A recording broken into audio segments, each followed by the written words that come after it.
Okay, should be ready now. So again, good afternoon to everyone in the Philippines, and also good morning to our colleagues from Europe. Welcome to the part two session of the ground motion monitoring training series, and it's brought to you by the Project CopPhil Copernicus Capacity Support Action Program for the Philippines. And this is in collaboration with the European Space Agency, the Philippine Space Agency, and the Department of Science and Technology. So after settling in, uh, please, if you can, kindly rename your names here on the Teams. So if you can rename with your name and then affiliation, it will be better for us regarding organization. And yeah, we're ready to start.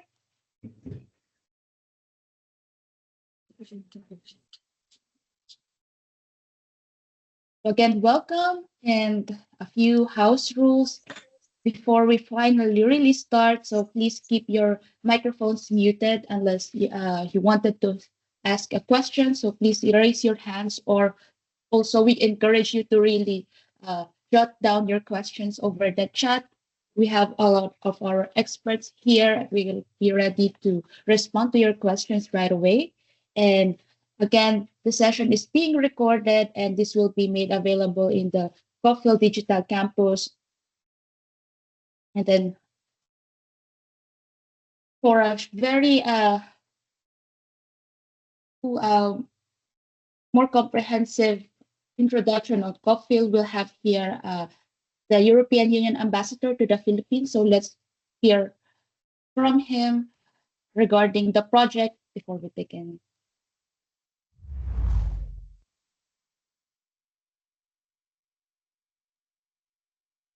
Good day to everyone. As the European Union Ambassador to the Philippines, I am very honored to represent a European Union made of 27 European countries with a shared commitment to peace, prosperity and sustainability and democracy. The European Union is not just a political and economic union. It is much more. It is a global partner which values cooperation, inclusivity, human rights. Here in the Philippines, the European Union has been a reliable and consistent partner for over 6 decades. We support a very wide range of initiatives, from promoting peace, good governance, human rights, to enhancing common security in a complex geopolitical context, advancing digital innovation, trade, disaster risk reduction, green economy, and much more. This long-standing partnership reflects our deep commitment to working hand in hand with the Philippines in building a more sustainable, resilient, and inclusive future where no one is left behind. In the Philippines, a country especially prone to hazards and the consequences of climate change, this means supporting initiatives which create real opportunities for communities, foster innovation, build resilience, in face of these global challenges, and in this context, the Philippines stands to benefit immensely from the integration of Earth observation technologies. This will strengthen the country's capacity to address climate and hazard-related vulnerabilities and will support biodiversity conservation.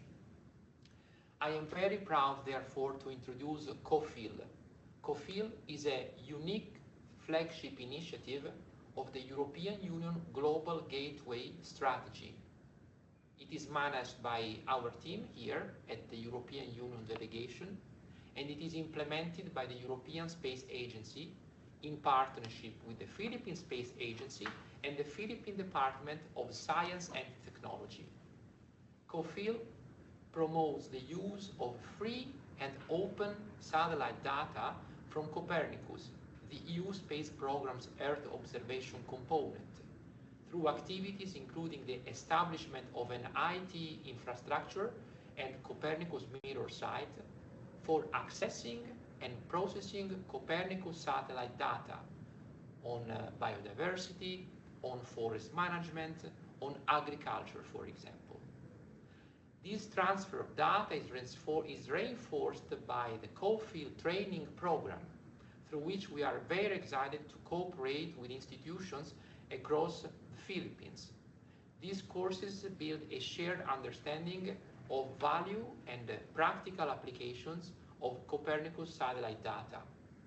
Together, through CopPhil, we are advancing a partnership which empowers the Philippines to become a central hub for Earth observation in Southeast Asia and supporting its path towards a more sustainable and resilient future. I would like to sincerely thank all of you, the participants, as well as our partners and stakeholders who have made this training possible. Your dedication, your enthusiasm are the foundation of the CopPhil success, which is a very important joint initiative together with our Philippines counterparts. Let's remember that our progress relies on ongoing cooperation, shared learning, mutual support.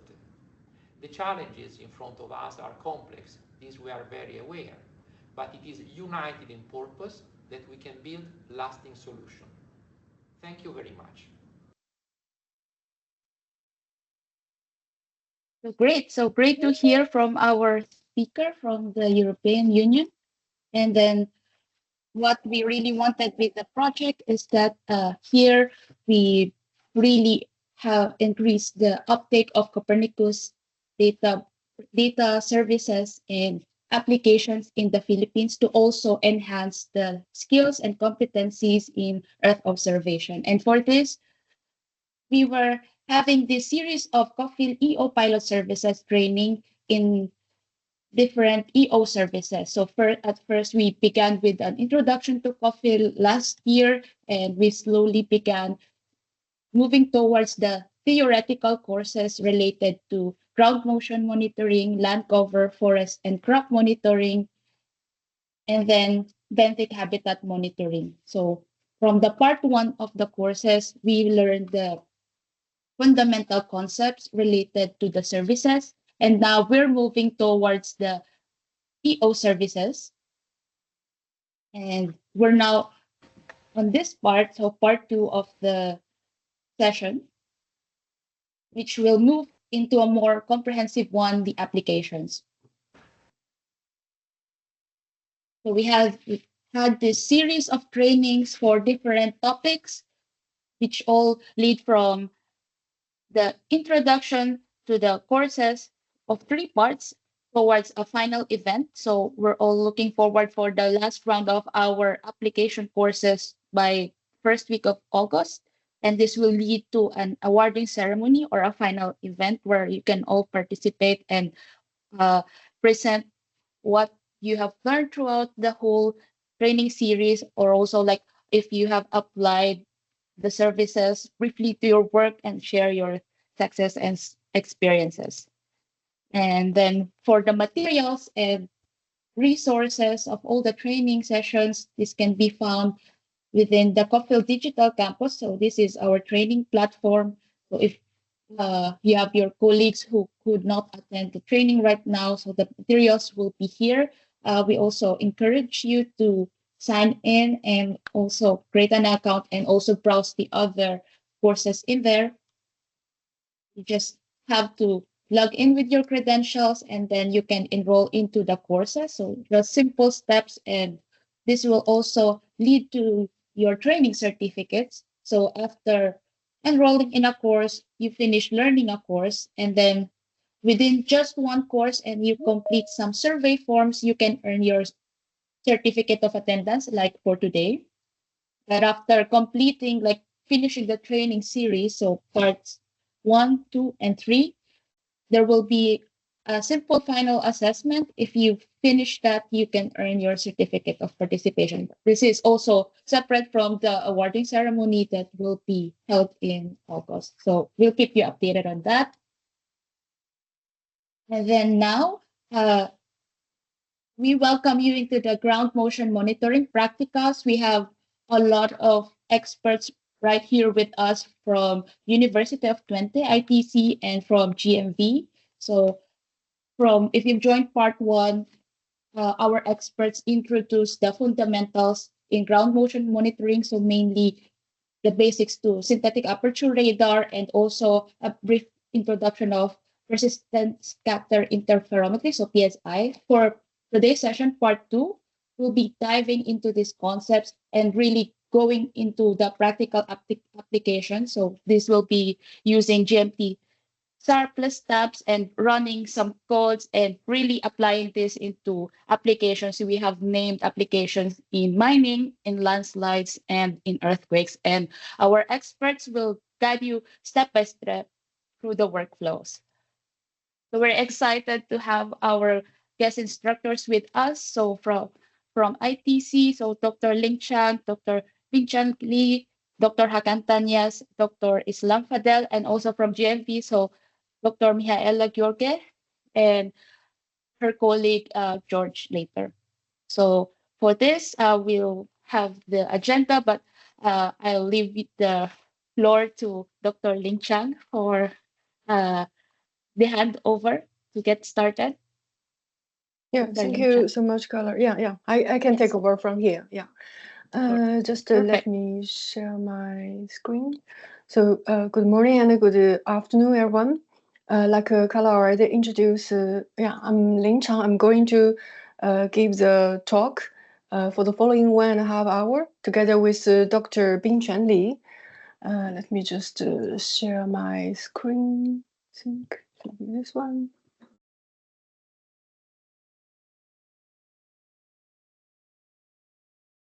I hope you can see my shared screen. And also before that, I would like to remind you one more time, because before the training course start, we share all relevant links where you can find the data we are going to use today. So I'm going to copy the same soft drive link where you can check whether you already download the data properly. Otherwise, please do so for now. In the meanwhile, I also suggest please open your Jupyter Notebook and go for this GMS2 demos. Please, let me just go here. Please run this, let me go to the top. Please run this Jupyter Notebook step by step. In this way that we can save some time. And when I go back to this Jupyter Notebook demonstration, I can easily jump to the explanation instead of running them, because it take a while. One hint I would like to mention is that please skip step 30. Let me just show it to you what the command line for this step 13. So this one, because for this one, it may take about half an hour for my own laptop. So I suggest you please skip this step, because we already have the output in the same soft drive folder. So you can directly jump to the 13 step, and you can you can visualize the result. Not this one, because it's just additional steps that I add. So now I think I can move to the slide to start my talk. We just set to full screen. So according to the agenda, I'm going to focus on the first part, mainly about the in-depth introduction about the ground motion service techniques, and also we are using some sample data to give a tutorial and also the practicals. Regarding the techniques, we'll also mainly focus on the persistent scatterer interferometry introduction, PSI in method introduction, and we also use some generated ground motion service product as example to show how you can do this post analysis from the PSI processing. We also open the small, let's say, time slot for the Q&A, but of course you can, let's say, post your question on chat window while I give the talk, so I can also immediately give the answer. Following the next 1.5 parts, my colleagues and also CopPhil members from GMV will also focus on the application-driven post-analysis presentation. There we will focus on 3 different nature hazards, including mining, landslide, and earthquake, to show if we have the PS result, how you can use this PS result for those 3 different application analyses, and whether any advanced and also the limitation using PSI method. Going back to the main part for this first part, first 1.5 part, I will, let's say, recap some basic knowledge related to the PSI method. But this time, I will also try to, let's say, relate this PSI method with the software we are going to use, because it's not really about the, let's say, the theoretical part. It's more about how we can see this kind of method on the software, and where you can find the parameter that you can use and you can customize. Before that, so bear with me. I know probably there are already some experts know how to download the SAR dataset from the server, but I still like to give you a very quick demo to show you how you can download the Sentinel-1 dataset for the PSI processing. So we'll take this Alaska Vertex platform as an example to show you how you can identify the datasets from this platform, and how you can download the dataset from this platform. So now I'm going to this Alaska Vertex link. I can also copy this link on our chat window, so you can also go to this chat window. Oh, sorry. Yeah, go to the chat window and find this link. The idea that we are going to use this AOI -Manila camera file to help us to identify the region of interest. So this file you can find from the surf drive link folder, the one that I just shared. So if you search the file listed here from the surf drive, you can see it's saved here. So this AOI Manila camera file is the one that we are going to use. If you go to this ASF data search, usually we will, you can use this tool, for instance, to plot the polygon to define your study area. But for us, we just use a KML file to narrow down our searching area. And the easiest way is that you just drop the KML file onto here, this box. Just let me find my file. So it's this one. So I just drop my KML file onto this small window, let's say. So it's loading. I don't know why it's taken a while, but let's see.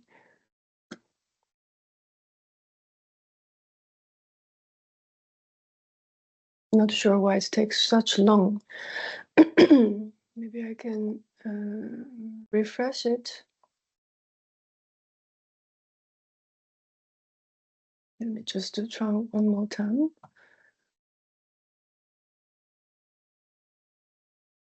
Interesting.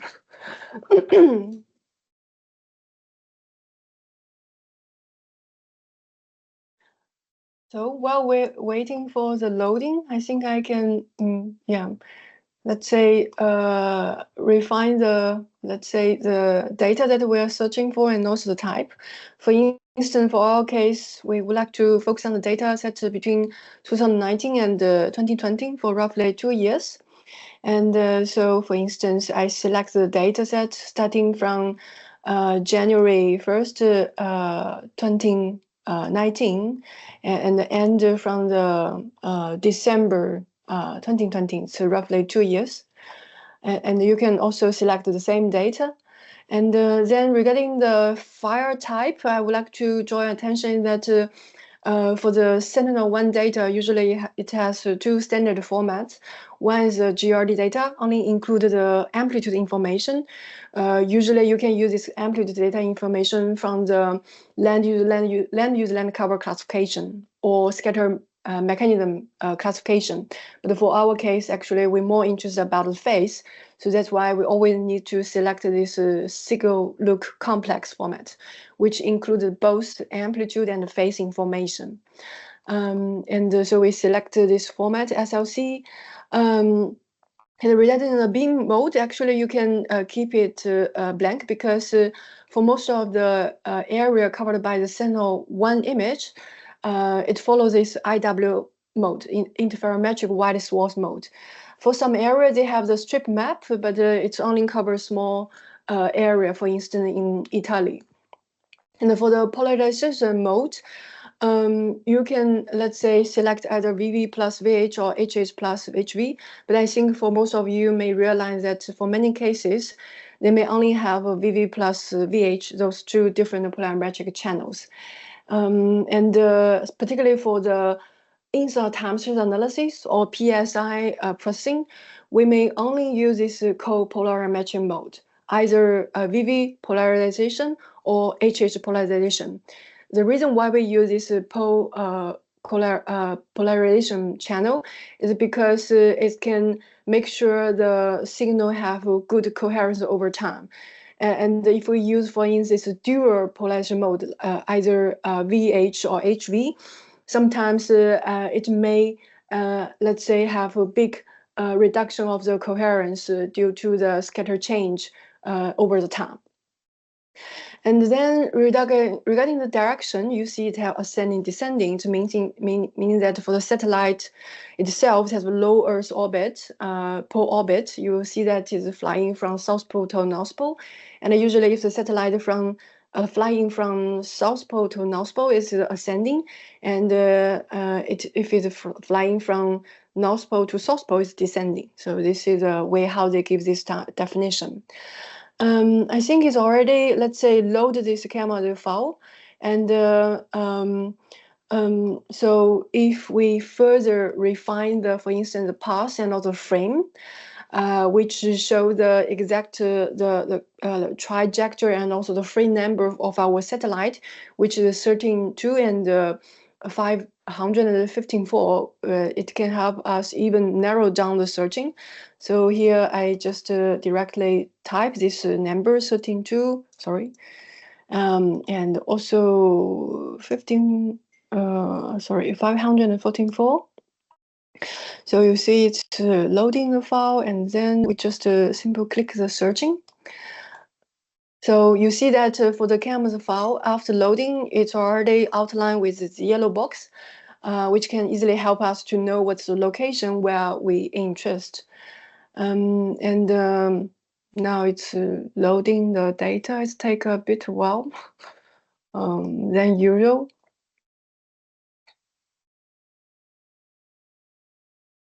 Okay, that's interesting. It's only 0 file. Let me see whether I have some arrow setting. Maybe it's here. Okay. First, I think there should be no problem. Didn't really select. Maybe I can just and let's see whether. Oh, that's interesting. What happened for today?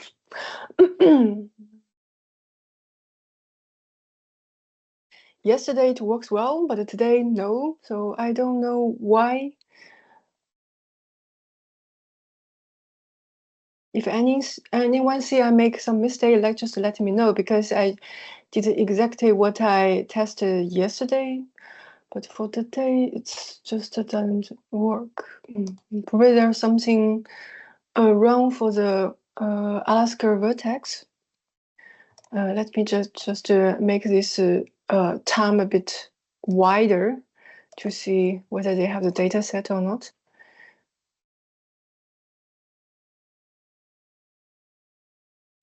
Yeah, it's a bit strange. Okay.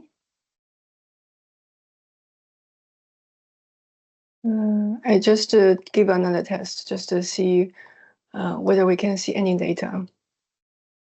So see, just remove this. That's great. So today there is no data on the server. Yeah. Sorry for that. I didn't really manage to give a good, successful demonstration, but I'm pretty sure it's working if we do this kind of parameter setting. Apparently, it doesn't work for today, but still, actually, we already have the let's say the Python script where you can download the dataset.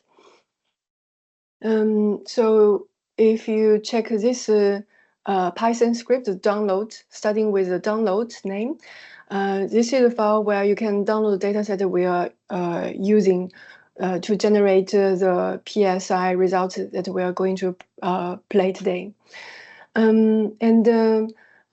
To run this download the Python script, you simply need to run this one on your terminal and enter your credential, which is registered for this Alaska Vertex platform. And then it will automatically download the dataset we select. So I think later I can also give another try to check whether we can search for the dataset over our region of interest. But for the moment, I propose that I just continue the presentation to save the time. Sorry for that.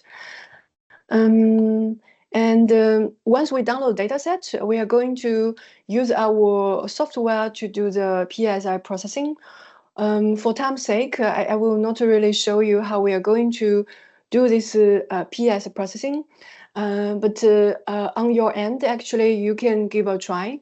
Because we have the software ready, which already zipped in this file, this GMTSAR ITC 2503. If you unzip them, you can see that this is a Docker version of our software, where we have the script that you can do the interferogram generation and then further using stamps to do the PS processing.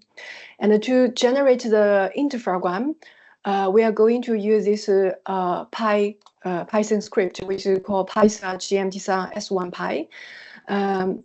You see that we already gave the demonstration or introduction in March for the first training course. Here, I just like to recap because this parameter is already, let's say, customized for our today's PS processing. So if you want to reproduce what we generate, you can use this parameter on your end. And for instance, for the first argument, which after this Python script is region of interest, ROI, where you can define the spatial extent for latitude and longitude. So first is longitude and next is latitude. And then you can also define the number of jobs, which can help you to do this kind of parallel processing. Because for the standard version of GMTSAR, it can do the single thread processing. But for this our script, it can already do the parallel processing, which can help us to speed up the whole computation processing. And this S1DR, where you need to put your physical directory where you save the Center1 raw data. You don't need to unzip them.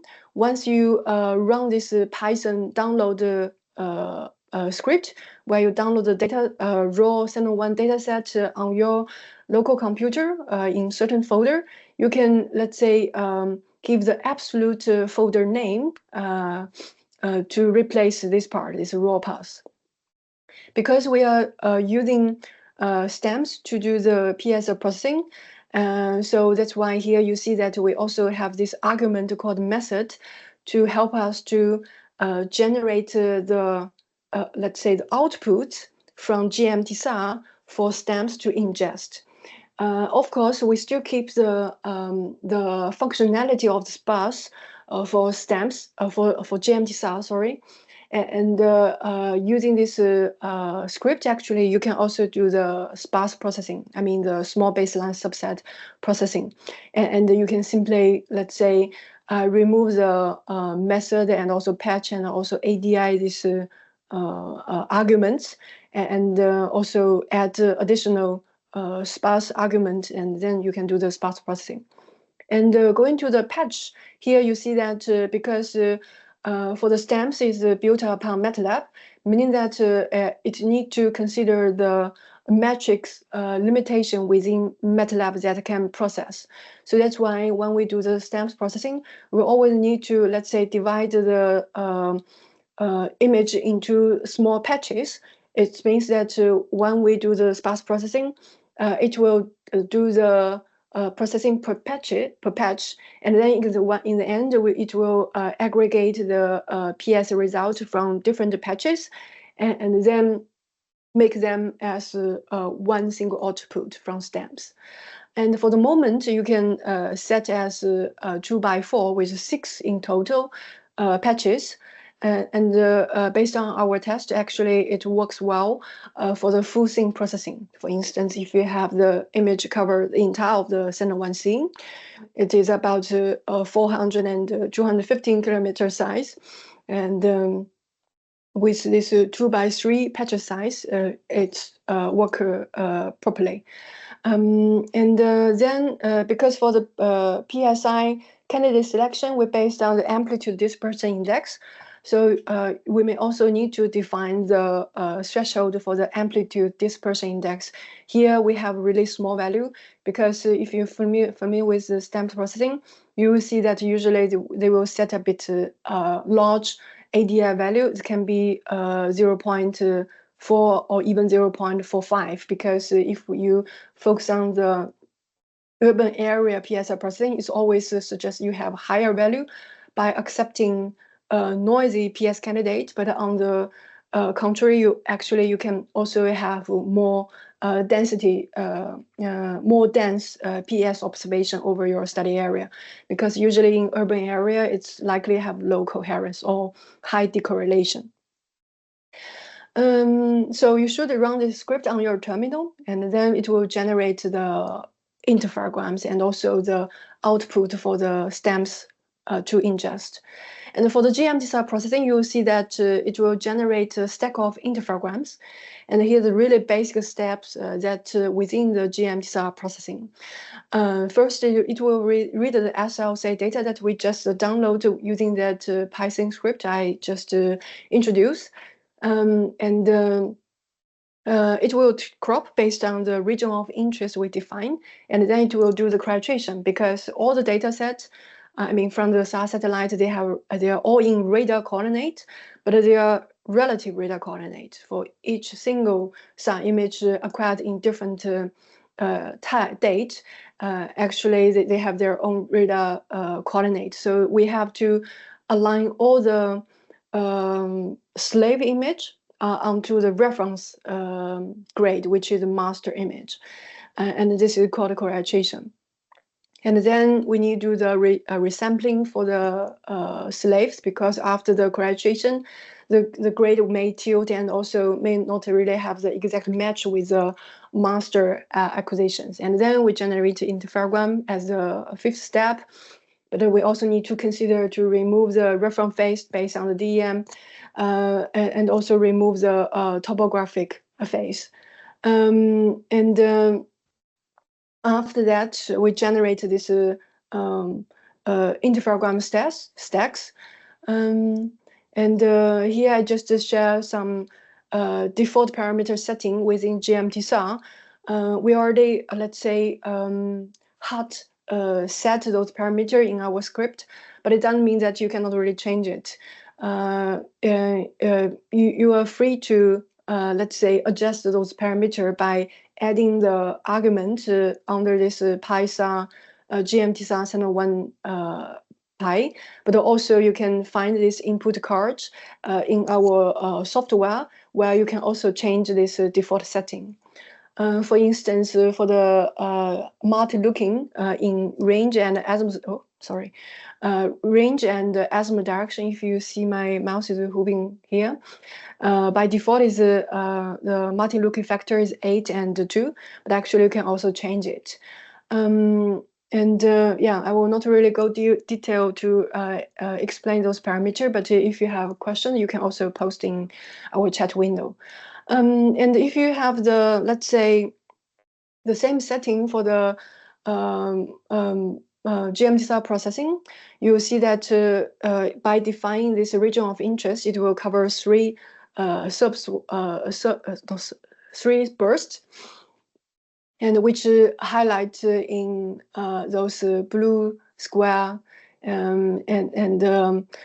For our processing, you see that it will cover the DEM roughly over this green outlined region.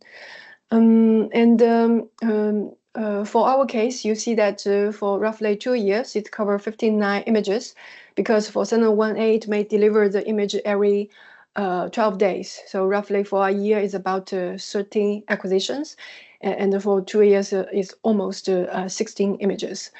So for this case, it's descending. So you see that for these acquisitions, it's roughly have the tilting toward to the right on the screen. Then regarding the baseline, because this is the PSI processing, as I mentioned, it has the single, let's say, the reference in time and space.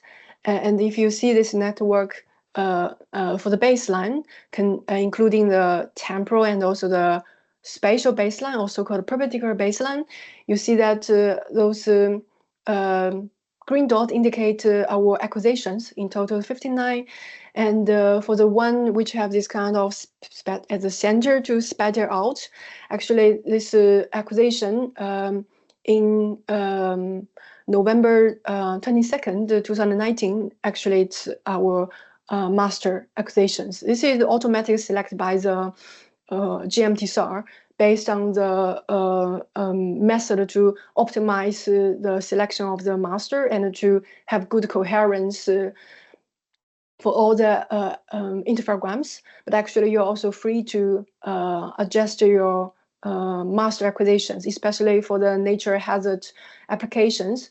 For instance, you would like to select the master before the hazard happens. So you are free to, let's say, add this argument, which is hyphen master, on our Python script that I just indicate. So it should be this one. So you can also add one argument to define your master acquisitions. To continue, you see that I just simply, let's say, show that after the GMTSAR processing, we will have this interferogram, rapid interferogram generated. In total, there are 8, but actually they also include the master interferograms. And you can easily see that if the color bar indicates the range between -pi and +pi, and for this one, for the master acquisition, it's likely having the sign color. It means that they are all 0 with a 0 face value. So this is a hard assumption, because we always make sure that for the master acquisition, they have 0 movement. So that's why their face also 0. But still, if you see this rapid interferogram, it's hard to interpret, because we know that for the phase information from the SAR data, they follow the uniform distribution, rapid between -pi and +pi, so they are quite random. It's can treat as a noise. And even for the interferometric phase, they have coherence, but they still have a strong noise within it. So it's hard to interpret from the rapid phase. So that's why we have to do the unwrapping. For the traditional INSAR, we can do the spatial unwrapping, but for the PSI, actually, we select the good coherence point and only do the unwrapping for them in time and space. Here, I just like to give you some example to let you know what's the let's say the real target on surface can be treated as a Persistent scatter. For instance, the artificial structure like buildings, bridge, a road, not a road, I think like a railway can be the really good examples of a Persistent scatter. And for this case, you see that for this kind of attic on a house roof, it have a dominant scatter, which show here within the pixel. Sometimes we call it resolution cell. And for Sentinel 1A, it is 20 by 5 meters, like a resolution cell. So this can be the Persistent scatter, PS. On the other hand, actually, we also have some targets from the rural area. which they don't really have, let's say, a dominant subscatter with within resolution cell. But still they have good homogeneous in space. They call it distributed scatter. For instance, like bare rocks, they are a good example for the distributed scatter. And we can use this distributed scatter interferometry to generate or trace their temporal behavior over time for those kind of scatters. Then, yeah, I already introduced this formula in March to show that if we want to select the PS candidate, actually we can use ADI because, as I mentioned, phase is a random value between minus pi and plus pi. So that's why we have to use this amplitude information over time to select the PS candidate. And here, based on this formula, you see that we first calculate the standard deviation of the amplitude over time, and then divided it with its mean value of amplitude time series. Let's see. Yeah. So on the right here, we also show some network for the temporal and the spatial baseline, because here I also like to show that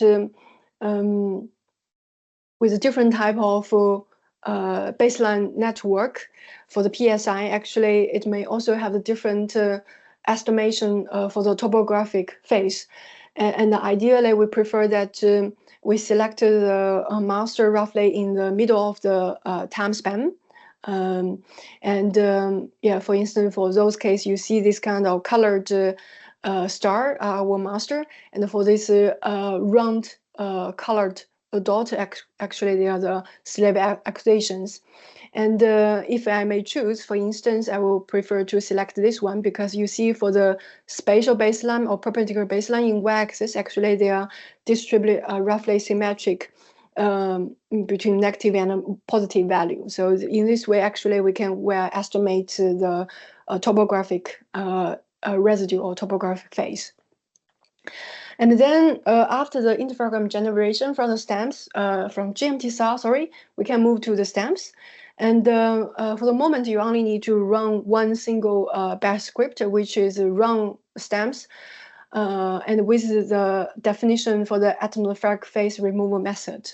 So here we have the demonstration. You can use a linear model to remove the atmospheric phase, which is A underline L. But of course, if you have the weather model from the geckos, for instance, you can replace this one, this A underline, with A underline geckos.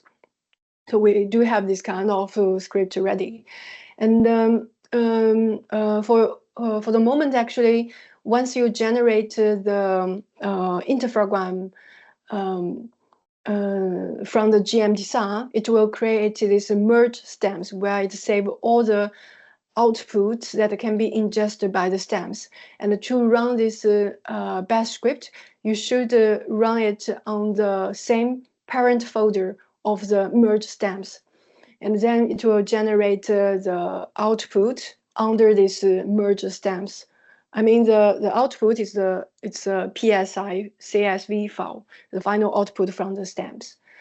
Yeah, here I just struck out several commands because we already automated those steps, so you don't really need to manually run them.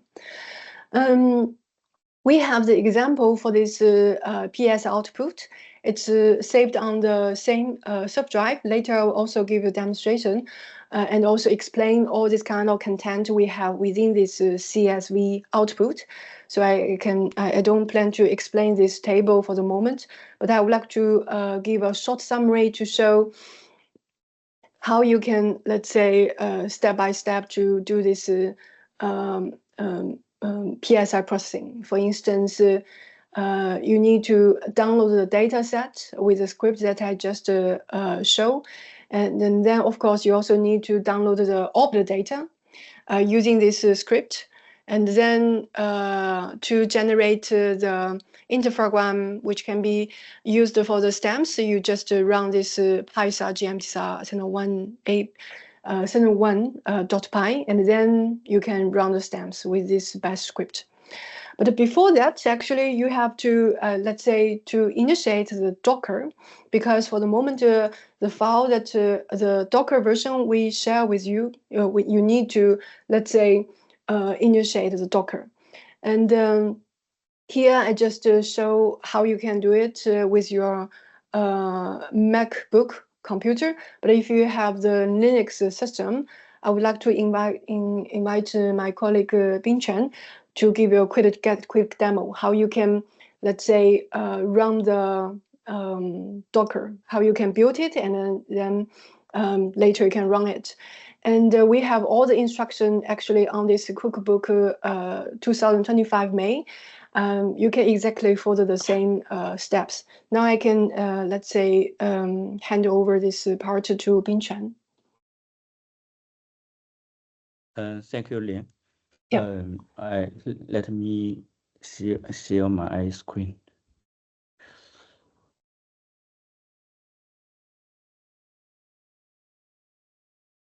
Can you see my screen? Yes. Oh, okay. My name is Bin Chen. I come from ITC. Now I will present how to use the Docker container. We have provided the GMTSAR ITC ZIP. After extension, it should contain both the GMTSAR folder and doc file. Then you can find the doc in doc file. You can find the list command.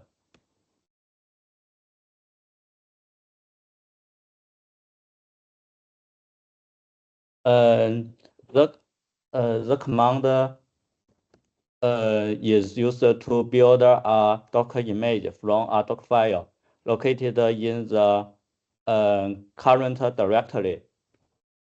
Sudo runs the command. Sudo runs the command with administrative privileges. IAM automatically removes intermediately containers after a successful build, helping save disk space. T inside ITC v1 assigns a name inside ITC and the vision tag v1. List pointer indicates that the builder context, including the doc file, is in the current directory. Because the entire execution process takes more than 30 minutes, so we have already completed it in advance. If you successfully complete the process, you will see the following interface. You can find this command.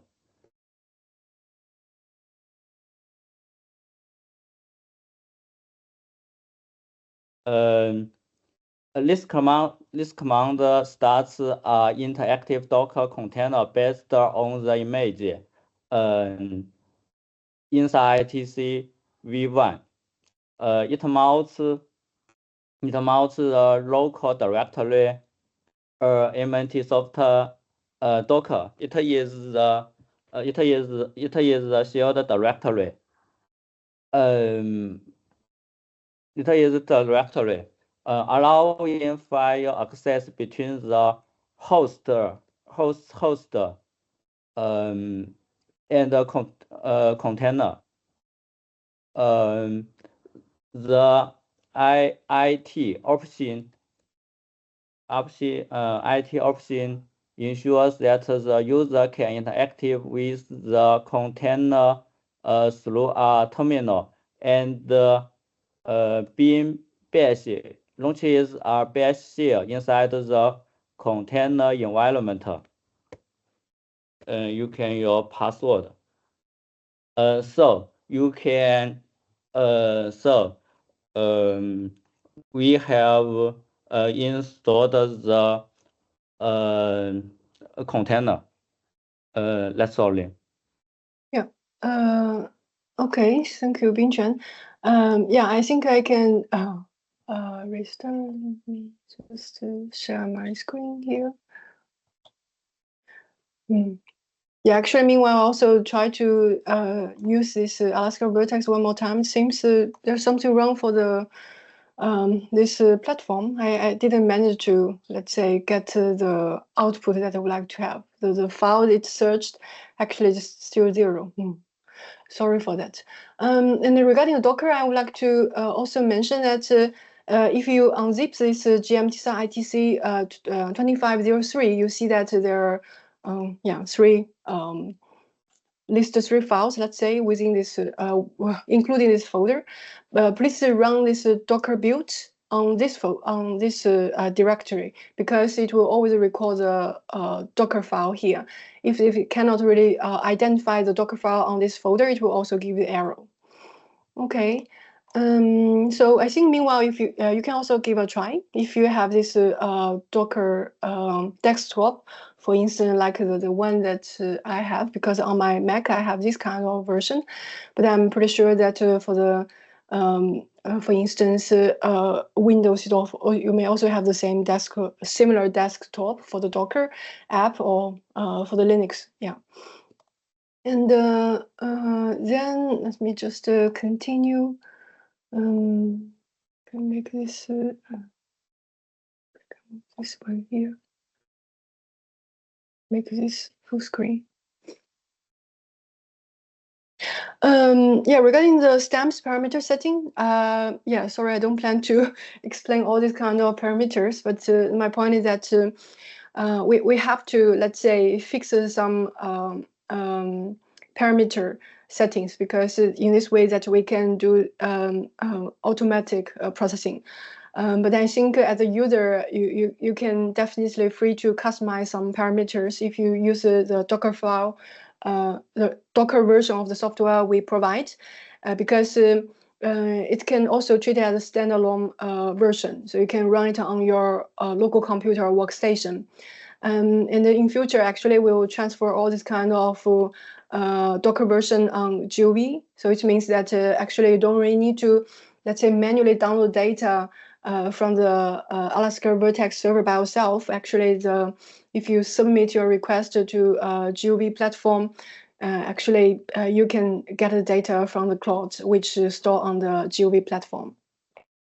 And for the stamps parameter setting, I think we could, let's say, you can also adjust those parameters on the software we provide. They do have this input card within this software. Let's see. I can skip this part, but you immediately jump to this deformation velocity map. Here you see that with GMTSAR and STAMPS processing, we can generate the deformation velocity map on line-of-sight direction. So this line-of-sight direction is the direction where the radar satellite emits the radar signal. Here you see that we have more than 3 million PS points over this region that we select. The color here represents the linear velocity rate. The unit is millimeter per year. So this is, let's say, first the product that we can provide under this project. Actually, we also have another product called this horizontal and vertical component estimation from the line-of-sight decomposition by combining ascending descending data. So we already have this concept instruction in March. So here just a quick recap. I don't plan to explain them further, but just let's say let's see. Yeah, go to this slide, because the reason why we select the acquisition between here 2019 and 2020 is because we don't have the Sentinel-1B data set in past 3 years, and then we cannot really have the let's say the ascending descending data combination for the past 3 years. We can only do this demonstration between 2019 and 2020. But of course, we can also trace back to the even older data set. But for the demonstration, we just select these 2 years. And the way to select let's say download this Sentinel 1B data set. Here's let's say the script which already stored on the soft drive links that I shared. So this will be the Sentinel 1B dataset that you can download. In total, it's 16 acquisitions, 2 images more than Sentinel 1A, but you will see that they have roughly same acquisition dates. And then now I would like to jump to our Jupyter Notebook, and because to finish the GMTSAR processing and also PSR processing using STAMPS, it may take a couple of days. It's also depend on your computation facility. So within 3 hours, it's not possible for us to finish all this kind of processing. So that's why we would like to give a demonstration for the post-analysis. Suppose you generate the PSI processing, how you can do the analysis. So let me go to this GMTSAR2 demo. I hope you managed to run this Jupyter Notebook. I'm not sure whether you have any error encountered, but if you have, just post in chat window so Binchuan and I can give you a quick help. So for this first, the PSI initial analysis, it is not really based on the, let's say, application, because later my colleagues will, let's say, guide you through even further for the application-oriented demonstration. And they have more very great examples for landslide analysis and also earthquake analysis using this output, for instance. Here, I'm not sure, not all of you familiar with Python or Jupyter Notebook. If yes, please again bear with me, because I may also explain some knowledge maybe you already know. But for the one who not familiar with the Jupyter Notebook, I just like to explain some scripts that we use to, let's say, read the CSV file and also to analyze this CS file. So first, you see that we have to load this pandas, this third-party package to read the CSV file, and also to have this interactive figure generation. We have this plot express function that we load. To read the PSC CS file, I'm not sure whether some of you already test this part. Is it work on your end? If yes, maybe you can give a signal on chat window. But if no, you can also give a signal on chat window. So first, you see that we have this Sentinel 1A descending output. This is generated from the STAMPS. The standard output of STAMPS actually is a mat file, this .mat file. We in the end convert this mat file on as a CSV file, which can help user to directly read this file, for instance, with Jupyter Notebook, with Python, with MATLAB, or even QGIS, ArcGIS. So in this way, it's more, let's say, much easier than the .mat file. And you see that for this output, actually, we not only include the time series information, but also have some basic information related to the PS point that we generate. And here you see that we list the column using this script, because we first use this pandas script to define this df variable as the CSV file that we read. And then this by list this df columns, you will see that it has all this kind of attributes that we include in our CS file. And particularly, we have the, let's say, the ID, this identical ID for each PS point. And also having this latitude, longitude information, velocity that estimated from the stamps, and also the standard deviation of the velocity and the coherence. This is let's say the coherence can help us to see how about the quality that we collect from the GMTSAR stamps processing, because we know that for different ground target they may have different coherence. And of course, for instance, for rural area, because of the, let's say, green growth or the scattering mechanism change, likely it may have very low coherence. But for the artificial structure, like I mentioned, like buildings, likely they will have very good coherence. And the coherence is already normalized, so it means that it's range between 0 and 1, and when the value approach to 0, it means that it has very good coherence over time. And we also have the height. It's the height respect to the WGS 18.4. And also have the range and the azimuth value, because like I mentioned, for the original raw data of the Sentinel-1 image, actually they're all in radar coordinate, relative radar coordinate. So to help the user to know the exact location of this pixel in radar coordinate, we also provide the range and also azimuth value for this pixel. And for the incidence and also heading, you see that we have the local incidence angle and also heading of the satellite. This is they are to be used to calculate the line side decomposition to generate horizontal and vertical component. And here the incidence angle, actually the local incidence angle. So it means that we consider the terrain of the local space. And because we know, for instance, for the Sentinel-1A, it have 3 subswaths, and from near field to far field, actually, it have different incidence angle. But in principle, if you check the metadata, likely they only show the incident angle for the middle subswath. So it's kind of average incidence angle. But for us, actually, we have this exact local incidence angle for every pixel. This can help us to better estimate its horizontal and vertical component from the line side deformation. After that, you see it with this D and also the date.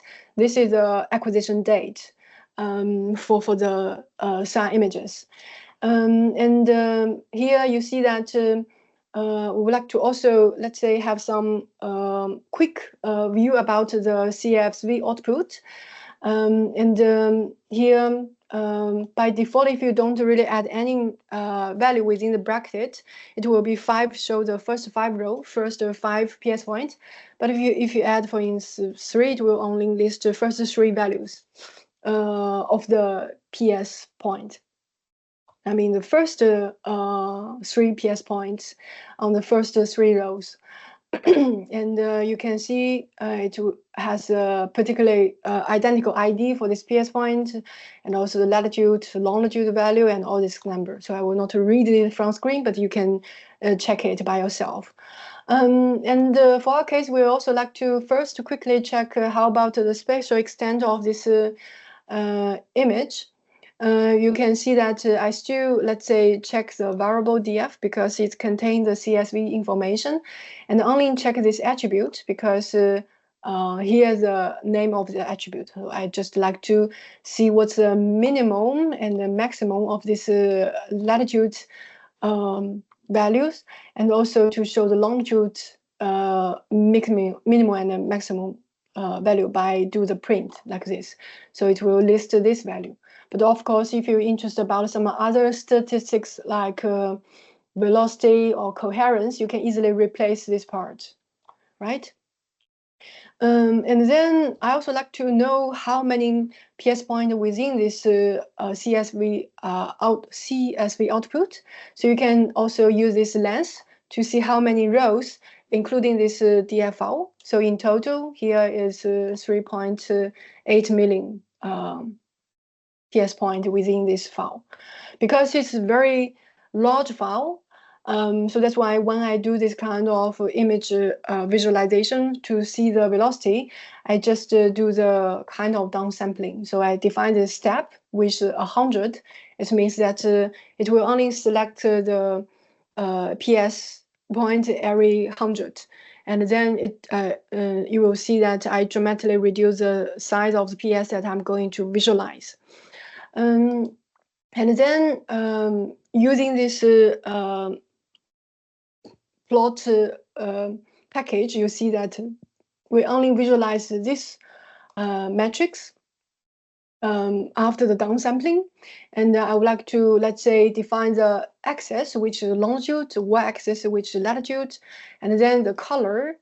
Here I use a velocity because I want to show the PS velocity map on long side direction.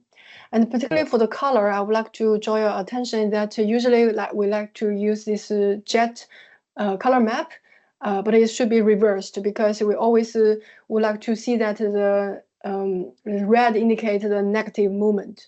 The negative movement means that it's moving downward, or you can also call it subsidence. And when the color is cyan or even blue, it means this point moving upward, it's uplift. And then you can visualize this result without any backdrop. And if you hover around this kind of map, you see that it's already listed the longitude, latitude, and also the velocity. But I think it's also not quite interactive, so that's why we also provide an alternative option where you, let's say, have this package. I already suggested in the first step, but now I just reload it in case there's some error occur. So I mentioned that you may need to apply this account on this Mapbox, but based on our yesterday demo, we understand that actually you can also use mine. But I also suggest that you can also replace this Mapbox token with your own. And of course, for the backdrop map, actually, here I use satellite, but of course you can replace it with street map or some other map which is available on this map box. So you can also search what's the Mapbox style list. They have a number of different maps that you can use as a background. And for our case, you see that if you run this step, you will load this map. And for this map, actually, you can zoom in to some area. And for instance, for this small village region, we see this considerable subsidence.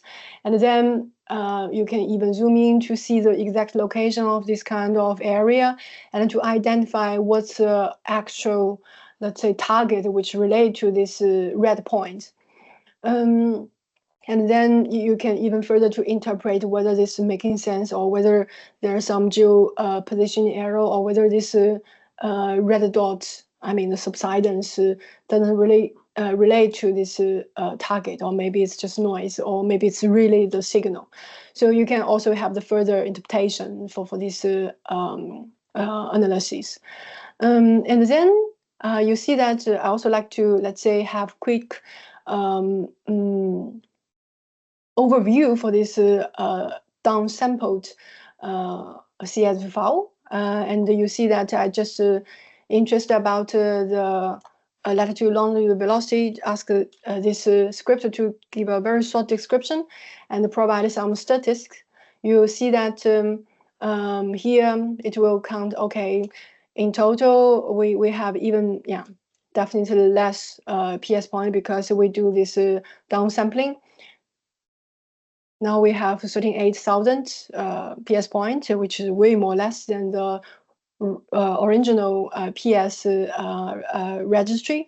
And you see that it calculates the mean value, standard deviation of this latitude, longitude, and velocity, and also list the minimum, maximum, and also the percentile, including the 25, 15, 75, which can help you to have a bit interpretation about the statistic of this kind of PS points. And then, this is just kind of table, but we also like to visualize it. So here you see we plot the histogram of the velocity For this part, actually, I go back to the original stack. I mean, including more than 3 million PS points to see the velocity distribution. And here you see that, yeah, it doesn't really have this kind of uniform, really nice Gauss distribution. It has a kind of heavy tail on the negative side. And the unit here, you know, it's millimeter per year. So for some people may argue, okay, how it can happen, have really huge deformation velocity rate in the past only for the 2 years. But you will see that for most of the PS point, actually their value can be within -15 and roughly +25. So you'll see actually even there are some PS point with some really large deformation, but likely it could be signal, but it may also can be treated as noise.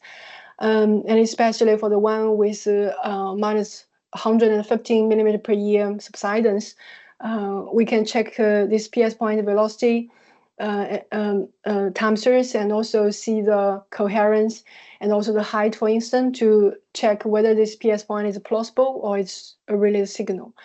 Another thing that I would like to draw your attention is that you see that the mean value of this velocity actually is 0. The main drive behind it is when the stamps do the processing, you will see that it will not really have the actual PS reference point in space and time by default, because it will do the spatial averaging per acquisition for the deformation. So it means that in the end, it will have this virtual reference point in space. And for this virtual reference point, actually, it's 0 deformation over the time. So that's why when they calculate the mean value of the velocity, it goes to 0. But suppose if you have the, let's say, application over the nature hazard area, and it's always good that you select some region or some spot where they have almost near 0 deformation and treat that region as your spatial reference area. Otherwise, you have quite strange deformation map. Because when we do this PSI analysis using no matter what kind of method, like STAMPS or GMTSAR or ICE, its estimation always relative. It's relative in time and space. In times means the first acquisition will be the 0, for instance. And in space, that you either need to select a reference point and treat that reference point as let's say almost stable point. There's no deformation over time, or you have to do this spatial averaging for the deformation. And then here in the following, actually you can do the same trick for the center 1B, because this is ascending data. We would like to, let's say, combine ascending descending to generate the P1.3 product, which is a horizontal and a vertical deformation component. And here, same trick to check the head to see, let's say, what's the PS collected from this center 1B look like, and how about the information that we can have a quick view. So you can use this command. And then, yeah, I think I will not really explain those steps, because it's the same replica, let's say, of the center 1A. But the nice thing is that you can see that for the ascending data, maybe this one, yeah, like I mentioned, because it's the center 1 has a descending orbit, so it means that the frame tilt it's about toward to the right on the screen. And for the ascending, you see that it's tilt toward to the left on the screen. Because if you have this kind of result, sometimes you can easily to know this is ascending data or descending data. And also because for this center 1A, center 1B, they have different view geometry. So it means that similar like for our eyes, we have 2 eyes, and it may generate this parallax. And then we can easily to know the, let's say, the location and position of the target that we look from our eye. The same apply to this combination of Center 1A and Center 1B because they have different view geometry. And with a single view geometry, for instance, from Center 1A, actually we can only see the thing from one dimension, and it's only sensitive to the displacement of the target in landside direction. So we cannot really have this 3D values from single view geometry data unless we have some assumption. And then let's see, so this I will not really go deep further, but still for this kind of village area, you see that it's also moving downward. It's the same information that we collect from the Sentinel 1A. So it means that likely to have the downward movement in reality. And then let's see, yeah, now I only give the demonstration using this velocity, but actually for our CS file, it's have more information containing the time series, I mean the deformation time series. So for this step 20, you see that we would like to visualize the time series of a selected point. For my case, I just selected the first point.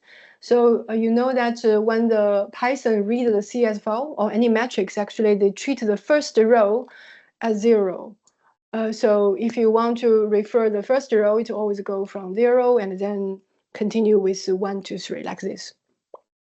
Here, actually, you can also change it to 100 or some other number, but not more than 3.8 million, for instance, because we don't really have the PS which more than that number. So to first visualize this PS point, you see that it's a time series, and where the dots are our observation or estimation from the stamps. And you see how this PS point behavior over these 2 years. And if you also hover around, it will also give you the values regarding the date, deformation value, which in millimeter, and the velocity in millimeter per year, and the latitude, longitude. So this is the information. And then you will see that if we just like to, for instance, also visualize the velocity estimate from the stamps, so we can run this step, this 21 step, you'll see why it happened, because for this red dashed line, this is the velocity estimation from the stamps, the output, which are already included in our CS file with the attribute VEL. Why it doesn't really match well between our estimation, which show in blue. The main reason is that when the stamps do the velocity estimation, actually it's also considered the intercept in deformation direction or y-axis, but it didn't really generate this output in final result, in final meta file. So that's why you see that when we visualize this velocity, it let's say already hardly it's assumed that it starts with 0 deformation, but actually in practice no. So now here I just show how you can do this linear velocity estimation by considering this constant intercept in y-axis, which is a deformation direction. And using this least square estimation, you can get the proper estimation of the velocity by yourself. One thing I would like to mention is that for this, let's say the variance covariance matrix, which show Q here, actually, I just simplify the estimation by assuming this Q matrix actually the identity matrix. But we all know that for the different acquisition, actually they have different coherence. So likely for the weight we have to assign for the acquisition should be different. But this is just a quick, simple demo. For your case, for your own use, actually you can add the proper design matrix, the variance covariance matrix for yourself. And then here I still take the first PS as an example. I let's say calculate the perpendicular temporal baseline, which is B temp here, because our velocity actually is in millimeter per year in units. So that's why we also convert this temporal baseline to this ear. So it means sorry, the how to call it? Yeah, the data difference divided by year. So here this for a year is 365 days.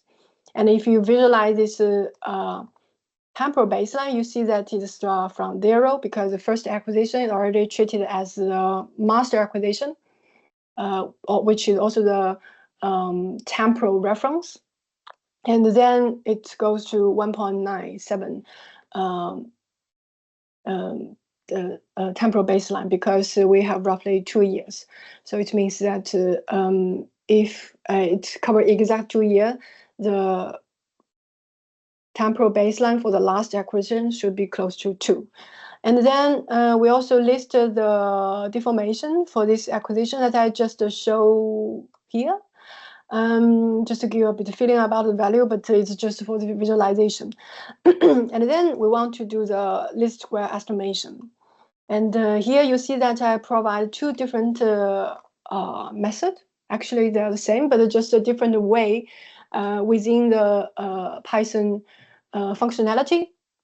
You can see that first I, let's say, can apply the inverse of the matrix because given the fact that for the design matrix that we have here, this A, including the temporal baseline and also the let's say the vector column value with 1, and then you see that I assume this design matrix should be rank deficient, and then I can do this inverse properly. Otherwise, you will see that you will have a very low condition, and then you will have some, let's say, improper estimation.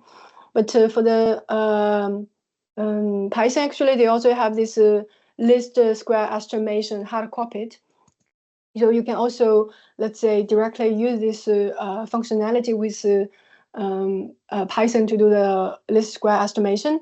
By comparing those 2 methods, you see that actually their output are the same because the design matrix is not rank deficient. But of course, for your case, you can use both. And then now we just visualize this result. You see that after the estimation of the new velocity considering the intercept, this red dashed line fit well with our observation. This is exactly what we would like to have. But you can also see for the velocity that we estimate, which is 3.1, is a bit smaller than the previous one. I remember is 3 something here. Like I mentioned, the main reason has this difference because we didn't really consider the weight for different observation within this one, creating this variance and covariance matrix. And then here I also, let's say, have the script to visualize the deformation time series for the center 1B from descending data. From ascending, I think from descending, yeah. Yeah. Well, I know I'm not really sure this data from ascending. Sorry, yeah. Center 1B is from ascending, and then yeah, you can also do the same trick, but I didn't really let's say provide a script, but you can also do it yourself. And then we have the script already to do the decomposition from line of sight direction onto horizontal and vertical using this 3D.py, which is also on the soft drive. If you see here, you have 2 versions. For my case, it works well with this 3D.py because I'm using this MacBook. But if you have Linux, I'm pretty sure it works well with this 3D.py. So you can give a test. And what you need to do, please make sure that you have to install the PyGMT beforehand, and then you can run this script. Otherwise, you encounter some error. For this part, I already mentioned at the very beginning, it may take, let's see, half an hour or something. So that's why I didn't really do test here. But we already have the output, which is this one, vertical and also horizontal grade. So this is part, the step 25, it helps you to visualize this output, this vertical and horizontal component. And because this is let's say grid format with a netcdf format, you will see that the brand now it's about the velocity component. And then if we like to visualize it, here's the output. So the first graph, top one, show the velocity deformation component on vertical direction, and this is on the horizontal direction. And then still you see that as what we let's say anticipate, because from ascending descending data in long side direction, it's both show this kind of subsidence, for instance, on this village region. So likely it had this vertical deformation. So that's why from this result, we can also identify over this village region, it have quite a significant subsidence on vertical direction. But if you see the horizontal deformation component, it's likely quite margin compared with vertical deformation component. But here, be sure it's just do the velocity. We already have the script to, let's say, decompose the deformation time series. But for the moment, we didn't really share it with you. But later, well, we'll also release all this kind of script to the public. Then, because this is GRD data, so it's kind of like an image. So you see that I also show how you can see the size of this image. Also you can visualize their histogram, for instance, for the vertical component, it look like this, and also for the horizontal, you see that the horizontal movement is actually in this east-west direction, and then you see how this kind of horizontal movement in this east-west direction. And from this vertical component histogram, you see that likely for many regions, they may have this kind of negative subsidence, movement. I think I finish all regarding the, let's say, the in-depth concept introduction, and also the tutorial demonstration using Jupyter Notebook. Anyone has a question?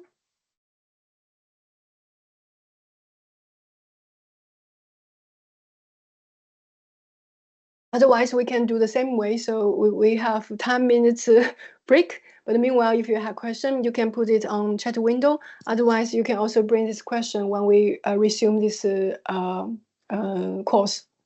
What do you think, Carla? Yes, I think we can proceed now for a short break, and then like they can also put the use the break to think for some of their questions. Yeah. The chat box is just here. If our participants have anything else to, 10-minute break. I think. Yeah. Thank you. Thank you. Hi again to everyone. So welcome back after the 10-minute break. So just here as a recap of our agenda for today. So for the first part of the ground motion monitoring training series, for the first few hours, we had the ground motion service methods and all the related concepts. So Prof. Ling Cheng and also Dr. Pinchan Lee, they presented the ground motion and then the explanation of the PSI method and some work examples. So beginning also with like some data downloading to processing. And I just have a few questions from this session. If Prof. Ling and Dr. Binchan Lee are if you are still here, would like to ask a couple of questions. Just to recap with like the discussion, because I think it's very interesting. Also, we had the same feedback from yesterday. So for the first question, I would like to ask, when interpreting the velocity maps, so how do we interpret the values in there again? And also, how do we distinguish like some outliers. And then the related question to this would be, how do we deal then with these invalid estimations and outliers? Yeah, I think this is also a question raised yesterday. Maybe it's also nice to recap again. Yeah, one moment. Let me just share this screen just to refer to what we are talking to.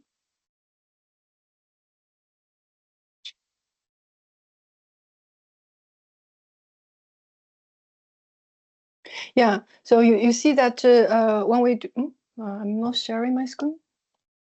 You are sharing your Oh, screen? okay, sorry. Yeah. Back to here. Yeah, because yesterday we also have this kind of question related to the outliers. We know that for no matter for what kind of let's say method or technique to do this kind of deformation collection, it may include error.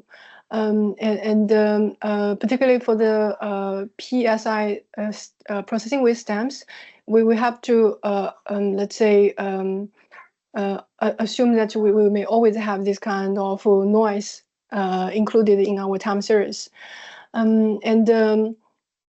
Sometimes you may see that for their single acquisition or single estimation could be really large, which is really far away from the let's say this linear fitted line, and it could be the outlier. And because of noise, but also may because of the signal. We always not really know if we only have the observation from the PSI analysis. We always need to some additional, let's say, a reference, for instance, from GPS or from leveling to help us to have better interpretation. And so for GMTSAR or for and for these stamps, we are using this least square estimation, which is called the best linear unbiased estimation. And for that case, actually, we use this L2 norm to do this estimations, meaning that we always calculate the difference between the observation and the estimation, having the square and then to do the summation. So it's different from the L1 norm because usually they don't really have this square. They only have the absolute. So this is a difference, but having this L1 norm definitely can help us to have less sensitive to the outlier. And then you will have a slightly, let's say, biased estimation for the linear velocity rate. But it's a much better, let's say, fit the observation, excluding the outlier. Yeah, so this is the answer. Yes, so thank you for that. I think that's a very comprehensive way to like recap also like the discussion from yesterday and also to interpret like the graphs that we have here on the Jupyter Notebook. So thanks, Prof. Ling. And so from after these discussions, for the second part of today, we'll be going over the application-driven post-analysis, so the applications of PSI approach in different areas. So we have mining, landslide, and earthquake applications. So we'll be handing down over the presentation to George, if you're here. Hello, yes, I'm here. Hello, everyone. Hello, George. Okay. I hope that you can also see me now.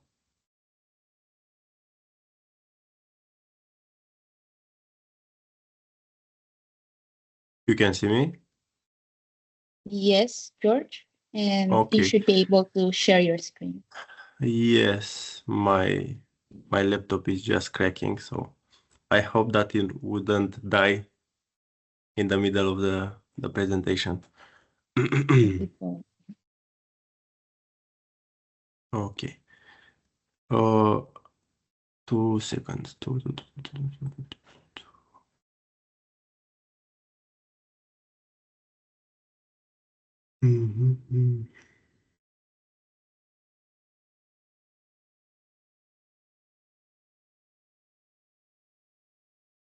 all good with the presentation. It's loaded already here. Perfectly. Perfect. So today on behalf of me and my colleague Michaela, I will present to you a more theoretical background to what we can use and how to use and when to use INSAR applications using PSI and SBAS methodologies for mining applications. So in the mining world, there are usually two types of mines: open pit mines and underground mines. These two methods represent the most usually the most common ways to mineral extraction, and each of them carries a specific geotechnical risk and failure mechanism. In open pit mines, usually there are large-scale surface mining operations where all the minerals and the ore extracted are near the surface, and they are excavated through a giant pit, how you can see in the attached images to the slides. Here we can enumerate some examples like the Bingham Canyon mine in Utah, which is one of the largest open pit mine operations in the world, and an example from Philippines is is a Tampakan copper gold mine in Mindanao, which is right now under project phase, but I know from what I've read that there are some legal problems, and the copper mine it's in a question mark stage. So also in the underground mine, the mining operation itself involves creating shafts or tunnels to extract the ore that is usually deposited on the vertical scale, so it can reach some thousand meters depth. For example, for here we can enumerate the Kidd mine in Ontario, which is below 3,000 meters. And it also was the open pit mine. Usually they have like a dual stage. In the first extraction steps, they are usually open pit, and after that they take the work underground. And from Philippines, for maybe some of you which are more familiar with the domain, there is the DPO gold copper mine in Luzon. Why we state this? Because each mining operation is usually associated with some structural failures that are more specific to one or another. Because, for example, in open pit mining, we can have slope failures and rock slides, which are usually the most associated risks.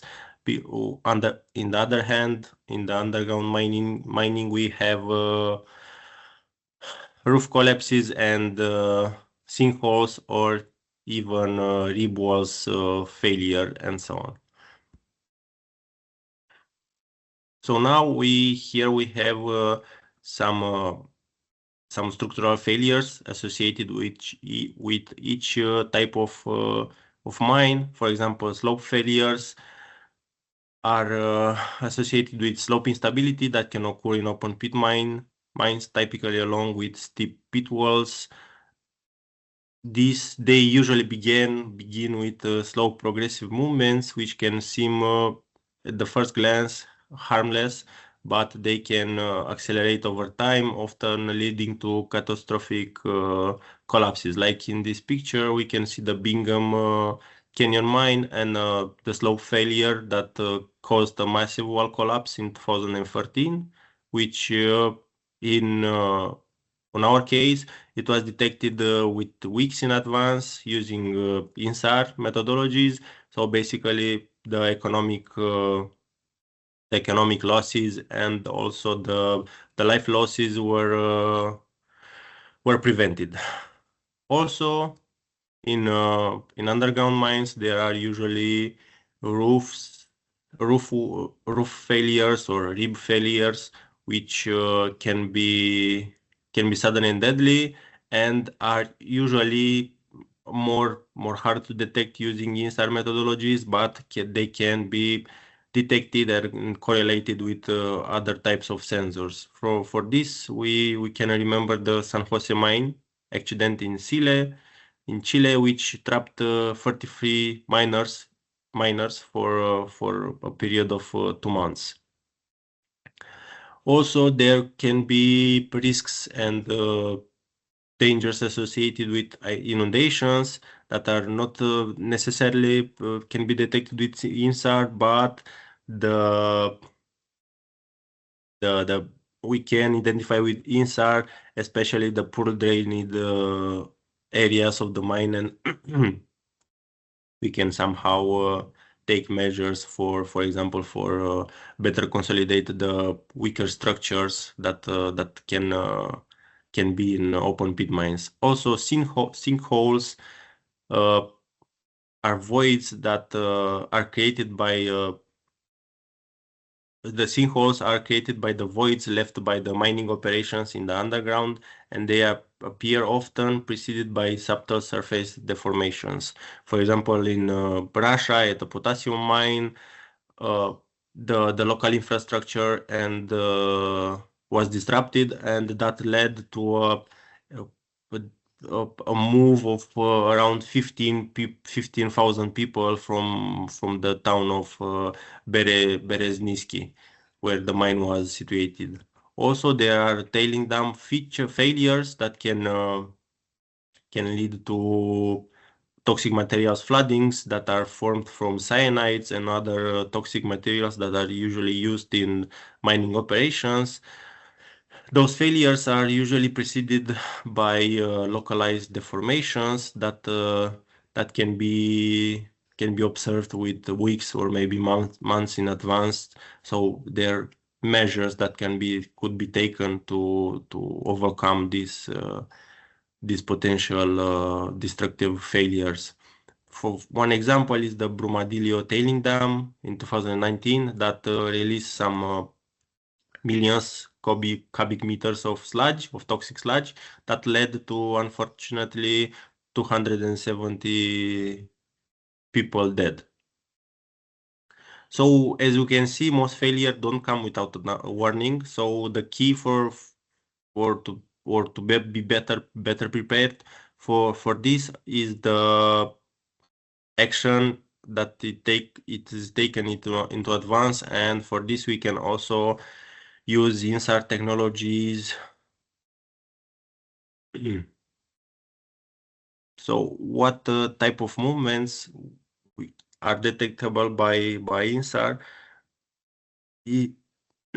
INSAR works by comparing satellite radar images over time, allowing us to measure small shifts in the ground surface, typically with millimeter to centimeter range. But always the effectiveness of those methodologies, it's depending on two main factors. First one is the temporal behavior, and the second one is the spatial scale. For the temporal behavior, here it intervenes the fact how fast we can detect the movements. For example, the gradual deformation, it's usually the one that can be detected with INSAR, which is the long-term movement and slow movement of the soil that can cause slope creeps or subsidence, or even tailing dams failures. This For the spatial scale, usually the large-scale motion in INSAR is ideal for monitoring broad areas, such as the entirety pit slope of the mine, wide subsidence basins, which can be caused by mineral extraction or even by aquifer water extraction used in mining applications, or tailing dam surfaces. If the deformation is very confined, like small cracks or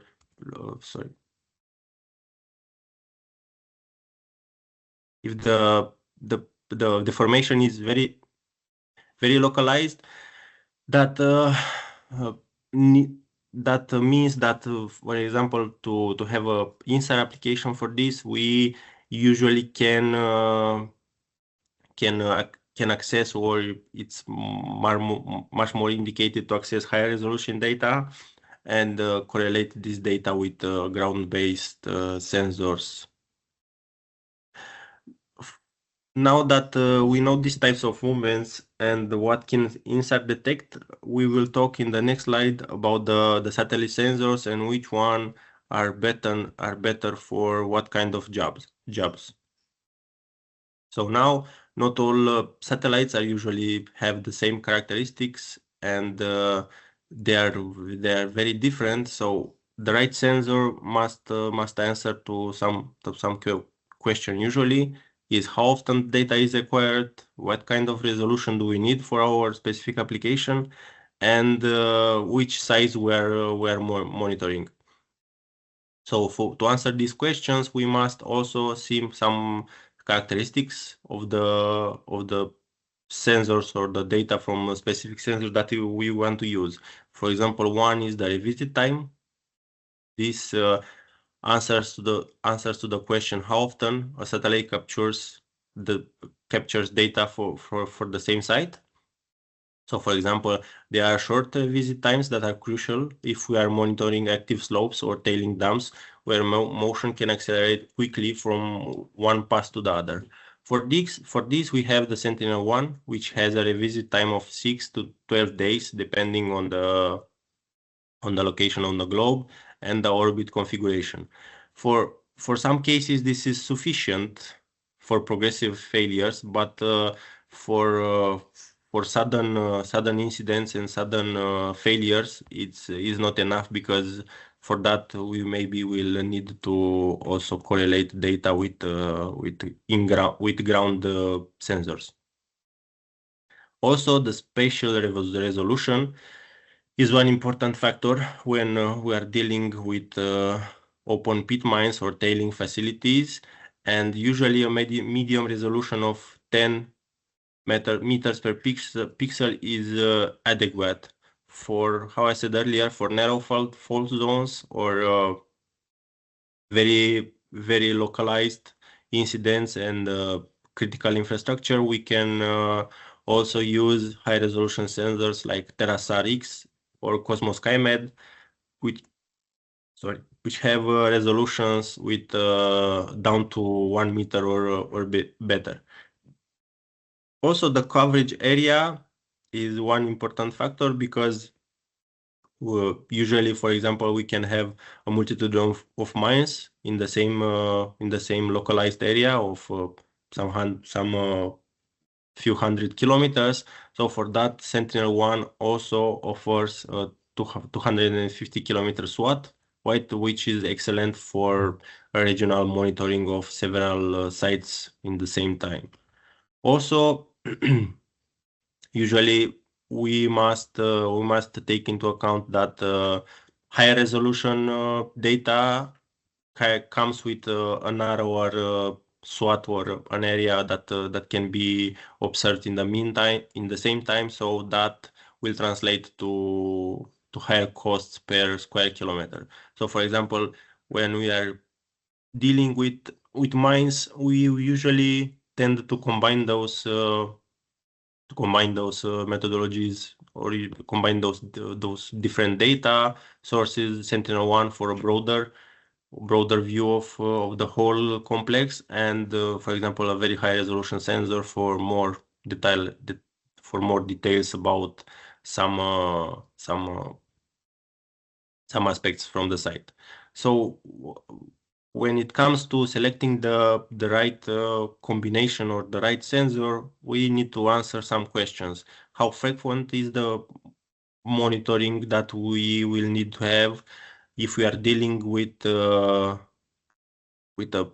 let's say, a more developed mine, or a mine that is in a more natural environment, and if we have cost constraints or not. Because, for example, how I said, Sentinel-1 is very useful for wide areas and cost-effective monitoring, and TerraSAR or Cosmos SkyMed can, or other very high-resolution sensors as Umbra lately can achieve much better results on more focused tasks, but they are usually more higher in price. Now, in the next slide, we will see some characteristics on how we can select the methodology used for the INSAR methodology used for specific cases or particular cases when it comes to mining operations. For example, we can use Persistent Scatterer INSAR or PS INSAR, how Professor Ling presented in the previous hearing, or small baseline subset INSAR, known more as SBAS. Each method is suited for different environments, and we must firstly understand how each method works and which are the advantages and the disadvantages of each individual method. For example, the PS INSAR is a method that is ideal for very stable areas with reflective features like buildings, mine walls, or objects that tend not to change in time from each satellite pass, which are more known as scatterers. The big advantage here is the precision. It can detect movements as small as few millimeters of change. It's great for long-term monitoring of infrastructure or pit walls from the mine. Unlike PS, SBAS doesn't rely on specific point targets. Instead, it analyzes a dense grid of pixels for the entirety of the scene. So SBAS is more suitable for natural terrains that include rural slopes, tailing dams that are usually more tend to have vegetation or particularities that affect the coherence from one to the other. So in example, and maybe there with the particularity of each mine or each site, there also we can combine both methods to have a more detailed picture about the whole process that affects the mine. For example, we might use PS to monitor the infrastructure and known risk points. We'll SBAS to have a more broader picture of the entirety of the site. Like the differences usually they are not that bigger, but in some cases they are important.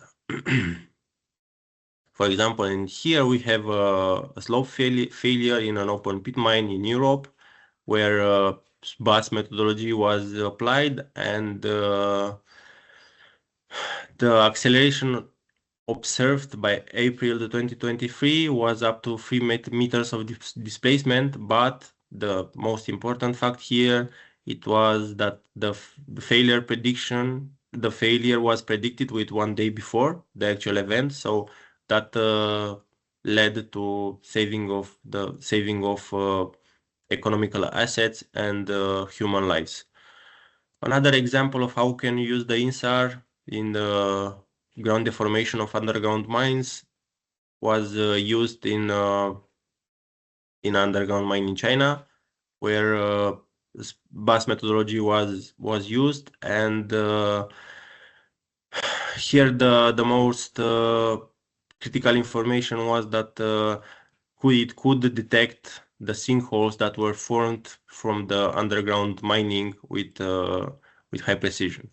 Also, important an important important aspect of using INSAR in mining complexes is that it can be used to monitor tailing dam stability, and that can be done easily.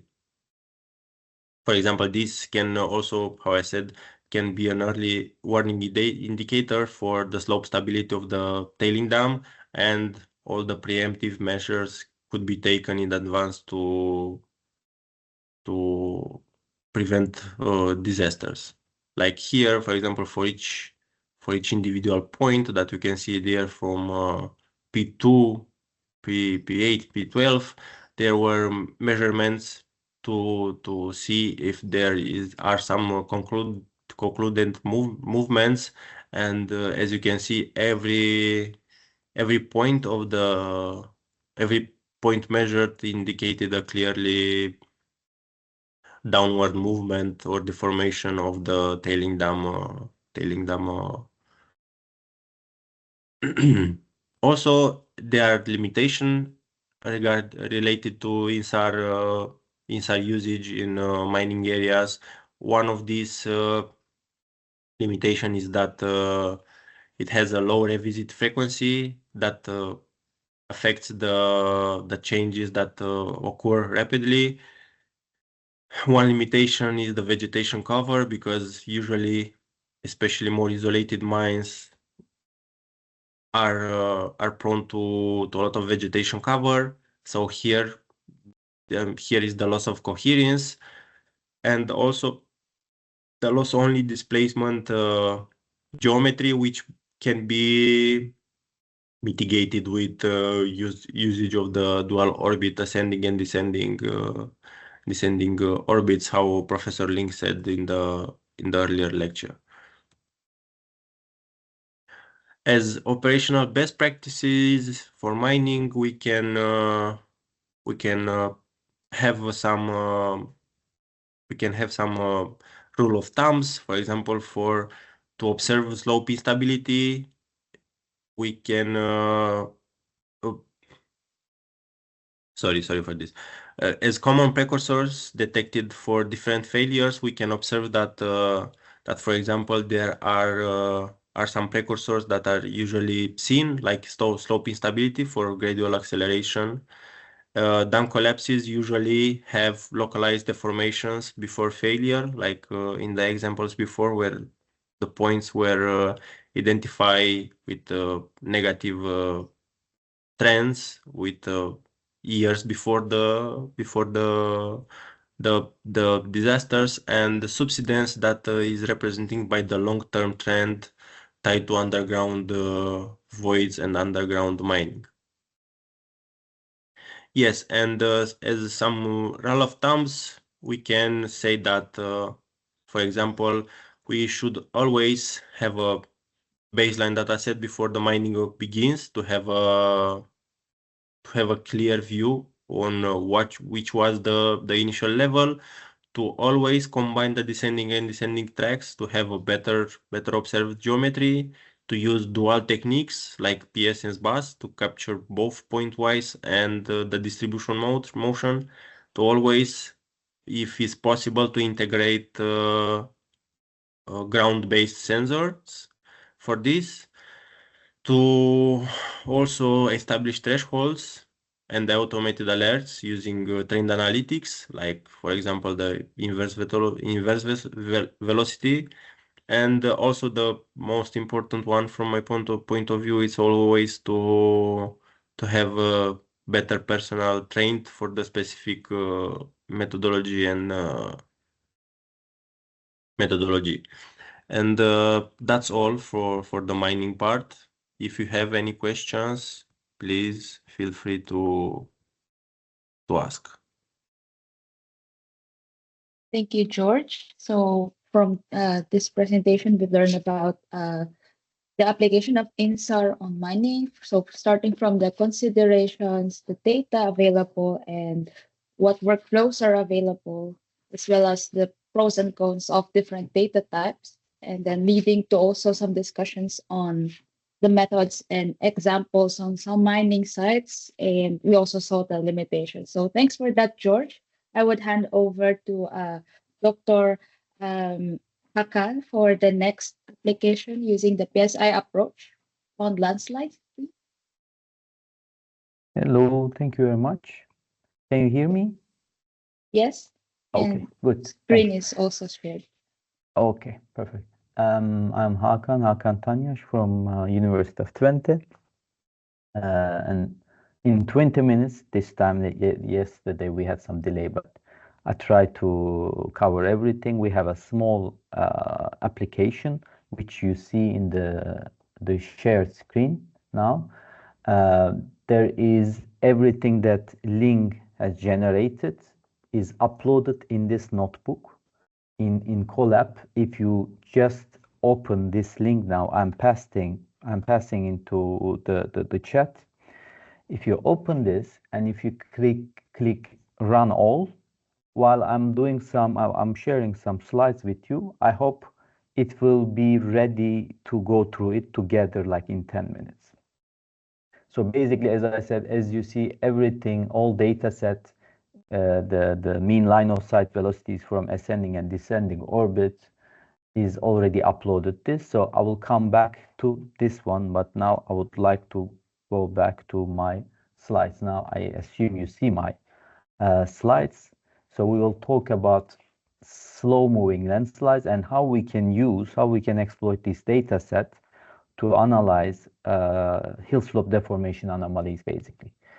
George briefly mentioned already, yes, first maybe it's better to describe what we are referring to by slow moving landslides based on the categories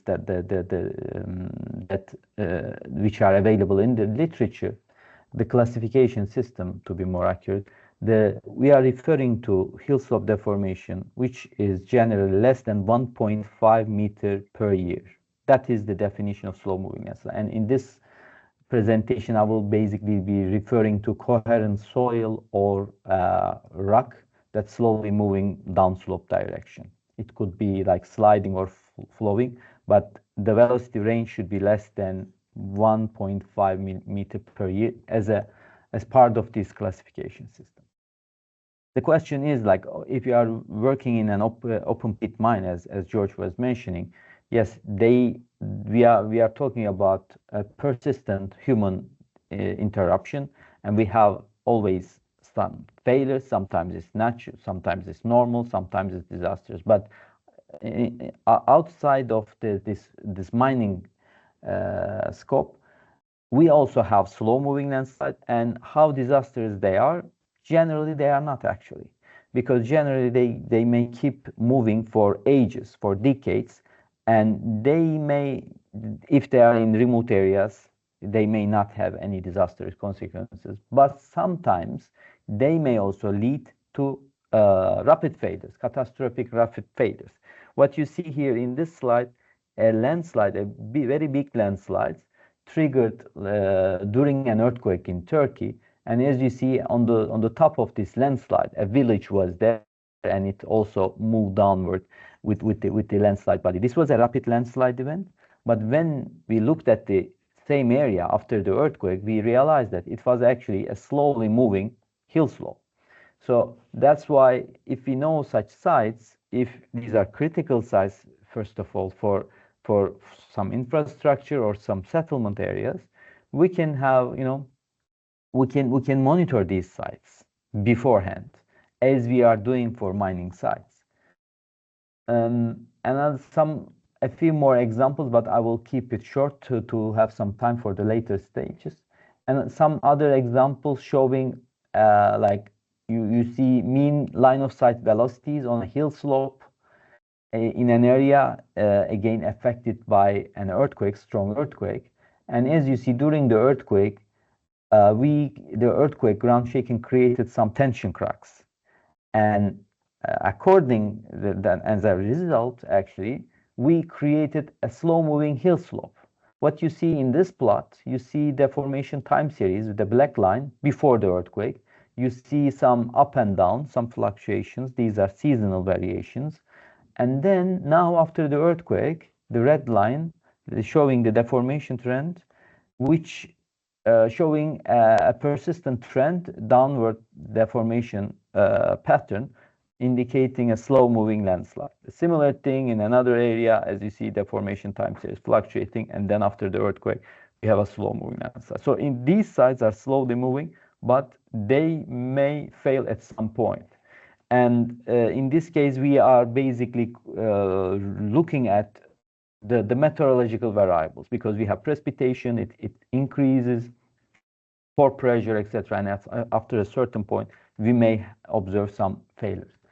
Another aspect that I would like to briefly mention, Ling already mentioned this, but if we are looking at the steep topographies, steep landscapes, the meaning of these positive and negative velocities is a bit different maybe, because generally, like when you talk about negative values, we are talking about subsidence on a flat area, right?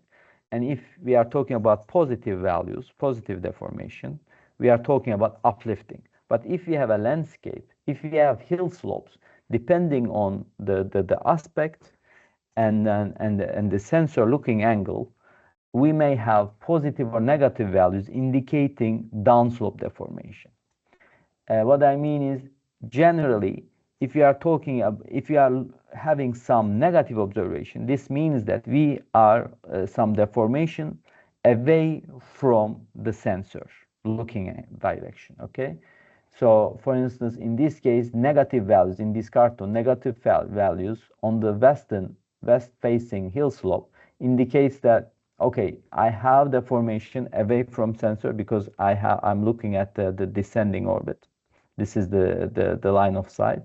And if I have positive values, these are towards somehow eastward, showing eastward deformation. So they may be exactly this similar slow-moving landslide behaviors, but the sign is different. So just a small note. So actually, this is what I was referring to. This shows what I was referring to in the previous slide. We are looking at a slow-moving landslide, but from ascending and descending orbit. And that's why at the same location, if you, for instance, here, if you look at the upper part, we have negative deformation because I'm looking from ascending, so this is away from satellite. And here we have some blue colors, indicates positive deformation. In this case, again, actually eastward direction, but since I'm looking from the descending orbit, this time it is towards the satellite. So just a small thing I would like to mention. And these are like, if you look at individual hill slope, this is how we can interpret. We can do actually a lot. We can use the whole data set. We can interpret numbers of scatterers individually. But if we are looking at a regional scale, if you are doing some regional scale assessment, then it is a bit more tricky, because like it's a very rich and heavy data set. Even visualizing the data set would not be an easy sometimes. So that's why we need to find some simplified approaches, right? So that's why actually also in the application part, I will show you how you can somehow analyze regional scale data sets. Here, what you see in this example, a large area affected by Kaikoura earthquake in New Zealand. And after the earthquake, like we generated a deformation time series for 2-3 years of time window. And we have some like high deformations, low deformations, etc. But how can we identify slow-moving landslides? Here, for the simplicity, the method I prefer to use is slope units. What you see here, some polygons, right? These are polygons that you can generate using some software, I will also mention in the next slide, to delineate the boundary of a hill slope. These slope units, these mapping units have similar aspect values basically. And you can consider them as small half sub-basins, very small catchments.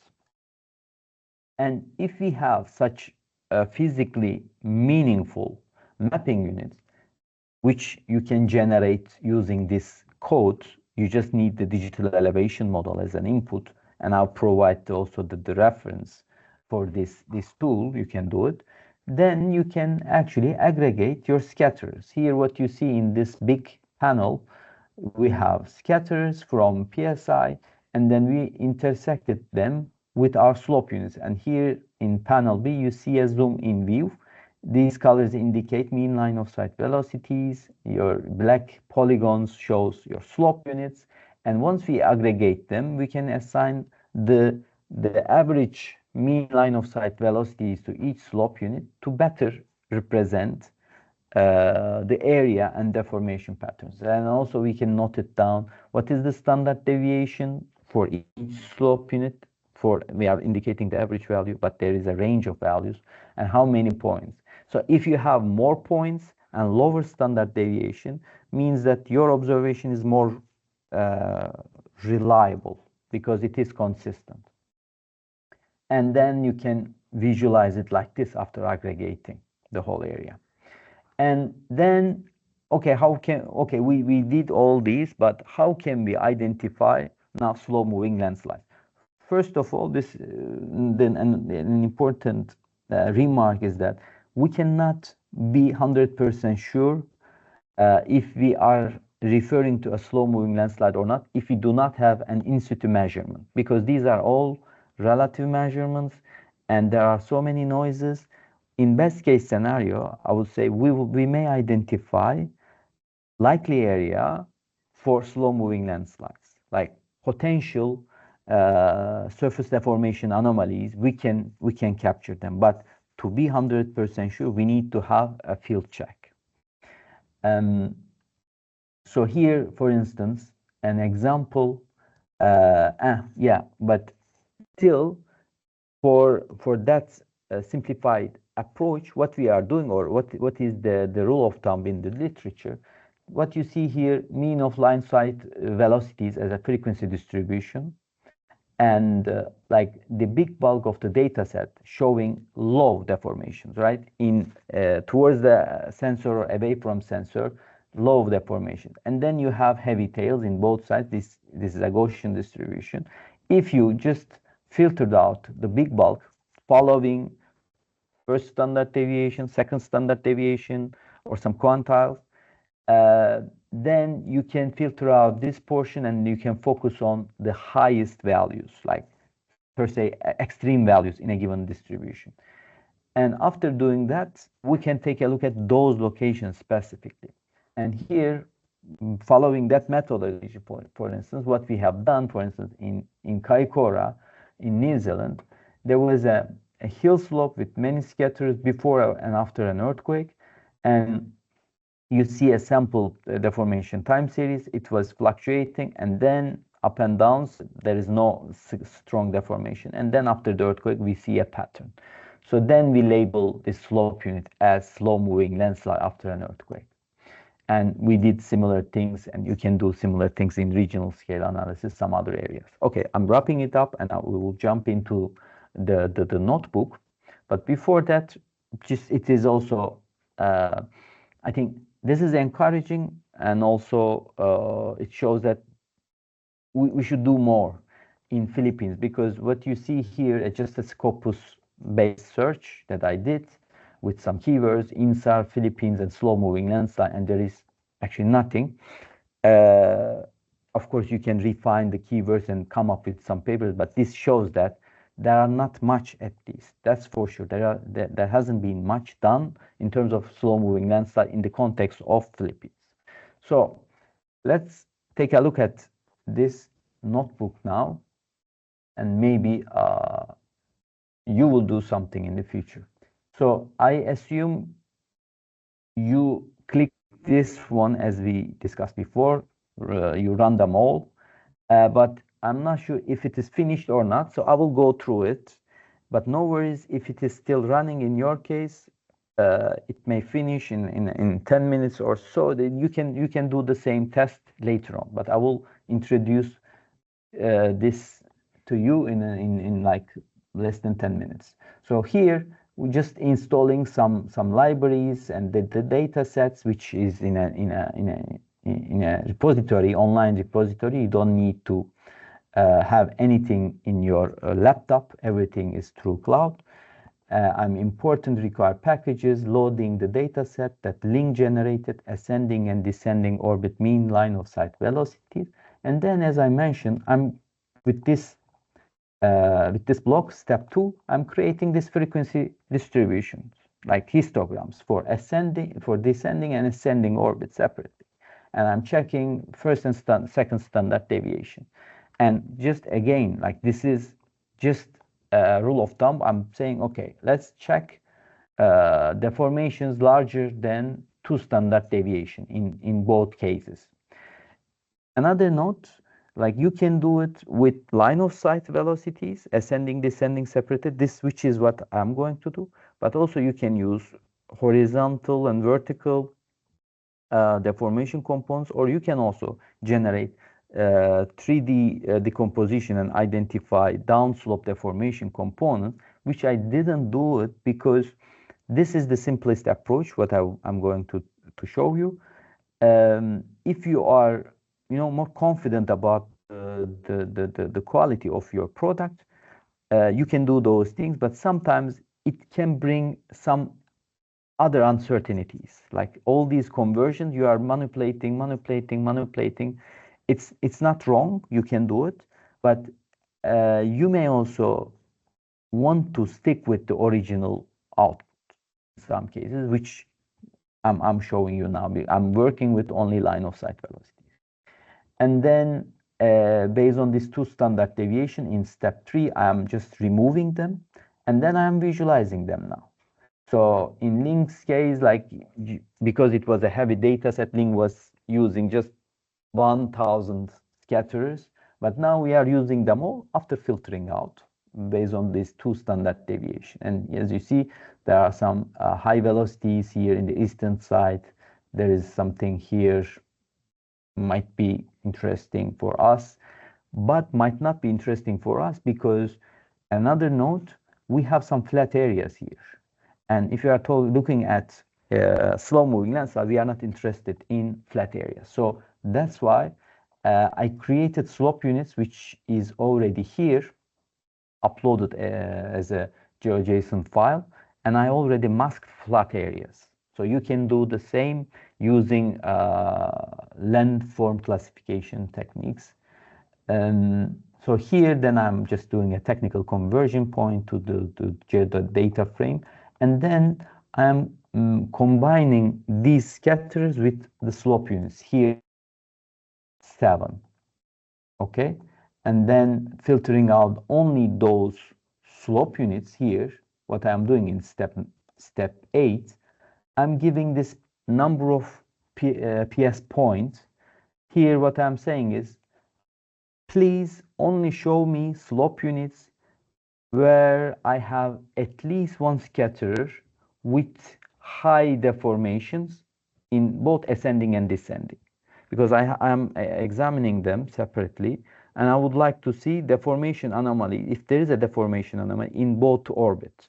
But I'm saying even if there is only 1 scatterer, it's enough for me, okay? And then when I do this, I'm now visualizing these slope units.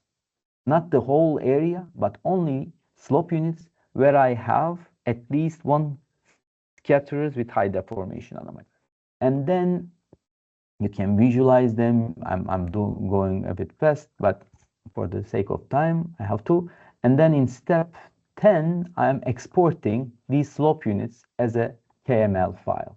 And I will show you that file here. Oh, wait. It's here. Let me bring it briefly. So here, that KML file, and you can take a look at them in Google Earth Pro to better understand the landscape and where am I, etc. And here, one of those actually slope units, as you see, just next to a reservoir dam, actually next to a dam body. So this is like interesting at first place. It may or may not be a real signal, but if we would like to be precautious, like I would check this out further, right? Because there is a reservoir dam, the pore pressure is most of the time is high, like the water table is high, so it might be a concerning thing, and we have some bad experiences like this, some historical events like this. So this is just for you to show like what would be the pipeline that we need to follow. You can also take a look at some others, as you see, like there are another one, but I cannot see anything right away. Anyways, let's go back to our notebook. And what you can do, by the way, as I said, you can play with this number instead of having only one. I can stay with more conservative side, and I can tell that, okay, I need at least 5 scatterers from each orbit, and you can rerun it and then visualize slope units. And for instance, as you see, there is only one actually slope unit where you have deformation anomalies in both orbits. Then what? Then I would check the ID of this one, 15691. First, okay, I don't need to extract the KML file now, but I would like to extract the deformation time series for that slope unit, and then that's why I would like to take this 15691 ID, and I will put it here. 15691, okay. And then for this slope unit, I'm now generating I would like to generate deformation time series. Here is the deformation time series of that slope unit, okay. And then another thing, you would like to take a look at the meteorological variables controlling the hill slope deformation at this location. And for that, I also put some blocks here where you can, if you run this one, you will generate a code for Google Earth Engine. And if you copy and paste this code to Google Earth Engine, here I did it already, you will generate a CSV file from satellite-based precipitation products. And then I will also upload it here. You can do the same for another area. For the same location, for the same slope unit location, I extracted satellite-based precipitation time series. And then when I click this last block, now I can take a look at both deformation time series and the precipitation time series. And you can do actually further statistical analysis to check the correlation between these data sets. I'm stopping here. If you have any questions, please let me know, but you can do the similar things. You can play with the notebook, I think.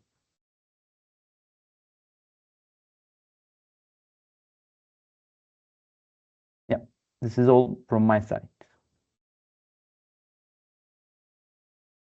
Thank you, Dr. Hakan. I also run the code and it works well. Thanks for this overall discussion. We began with like discussing and describing landslides per se, in like description of the overall event, and then like describing the effects of the terrain and how this would be then reflected to our process data later on. We had this whole step-by-step walkthrough over the Jupyter Notebook, and then leading to this time series of deformation. And also, it's good to see how it correlates with other factors such as precipitation. So all this discussion, thanks, Dr. Hakan. For the next presentation, we'll have Dr. Islam for the earthquake part. Can you hear me? Yes. Okay, let me share my screen.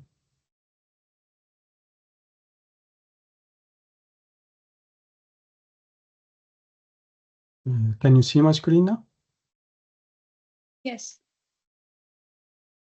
Let's just start. So yeah, we will now go with the second part of the application, which is related to earthquakes. I'm Islam Fadel. I'm assistant professor of geophysics, especially in subsurface characterization and monitoring at ITC. So today, yeah, we will go through some background about earthquakes and the INSAR and some applications that we can use with BSI data.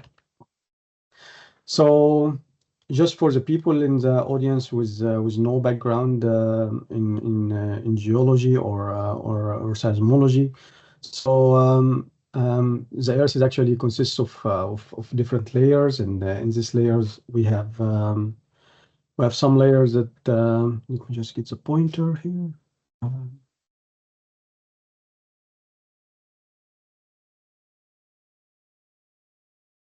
Yep.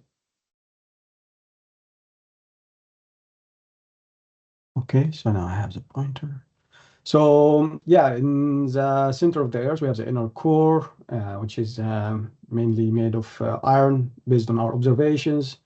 And then we come to the outer core and the mantle, which are kind of behave like fluids over very, very long time. And on top of this, there is something called the lithosphere, which is like kind of rigid continents where we are living. And this very tiny small space here, which is actually the crust where we do our main activities as a human being. So as you can see, we move within the Earth from something that is a bit solid and rigorous, and then we go to another materials that actually behave like fluids over very long times and also like deform in an unbrittle way over very long time. So this leads to the concept that the Earth is actually made of different plates. And in principle, we have like 15 major plates, and these major plates are actually separating this rigid part of the Earth, of the lithosphere. And these plates actually is composed of actually the topmost crust part and the uppermost mantle, which is the rigid part of the mantle. And all of this together we just call the lithospheric rigid part. So these actual, like these tectonic plates are not actually fixed, and they are moving over time. And they are moving with very, very slow deformation rates. So this very, very slow movement of the tectonic units are actually very, very little. It's a few millimeters, few centimeters per year when it is active. However, if you can imagine the amount of math and volumes that is actually contribute to this deformation, you will somehow build a concept that this is too much, this is too big. And actually this deformation, this very slow deformation over time releases too much energy and actually causes a lot of brittle processes inside the Earth that actually parts of these plates are getting destruction. Some of these like parts of these plates are actually get to be opened. And this happens in three main mechanisms. The first one is the divergent plate boundaries, where actually two plates are moving away from each other. And one of the perfect examples in this is the East African Rift System in Africa, where actually the eastern part of Africa is moving far away from the rest of the continent, and it moves with a few centimeters per year. And actually within this part, there is a hot magma coming from the Earth, and this hot magma is coming to the ground on the shape of volcanoes. There is another part, which is actually the convergent plate boundaries, and this is actually also related to the subduction, as we see in the Philippines, where some parts of some tectonic domains are actually going below other tectonic domains. So some of the continents are going below the other continents. And in this case, also we see here that there are some hot materials coming up, and you can imagine that through this process, destruction happens to this brittle part. And when you have a brittle destruction, you release a lot of energy, and this causes the very strong earthquakes we observe in the Philippines.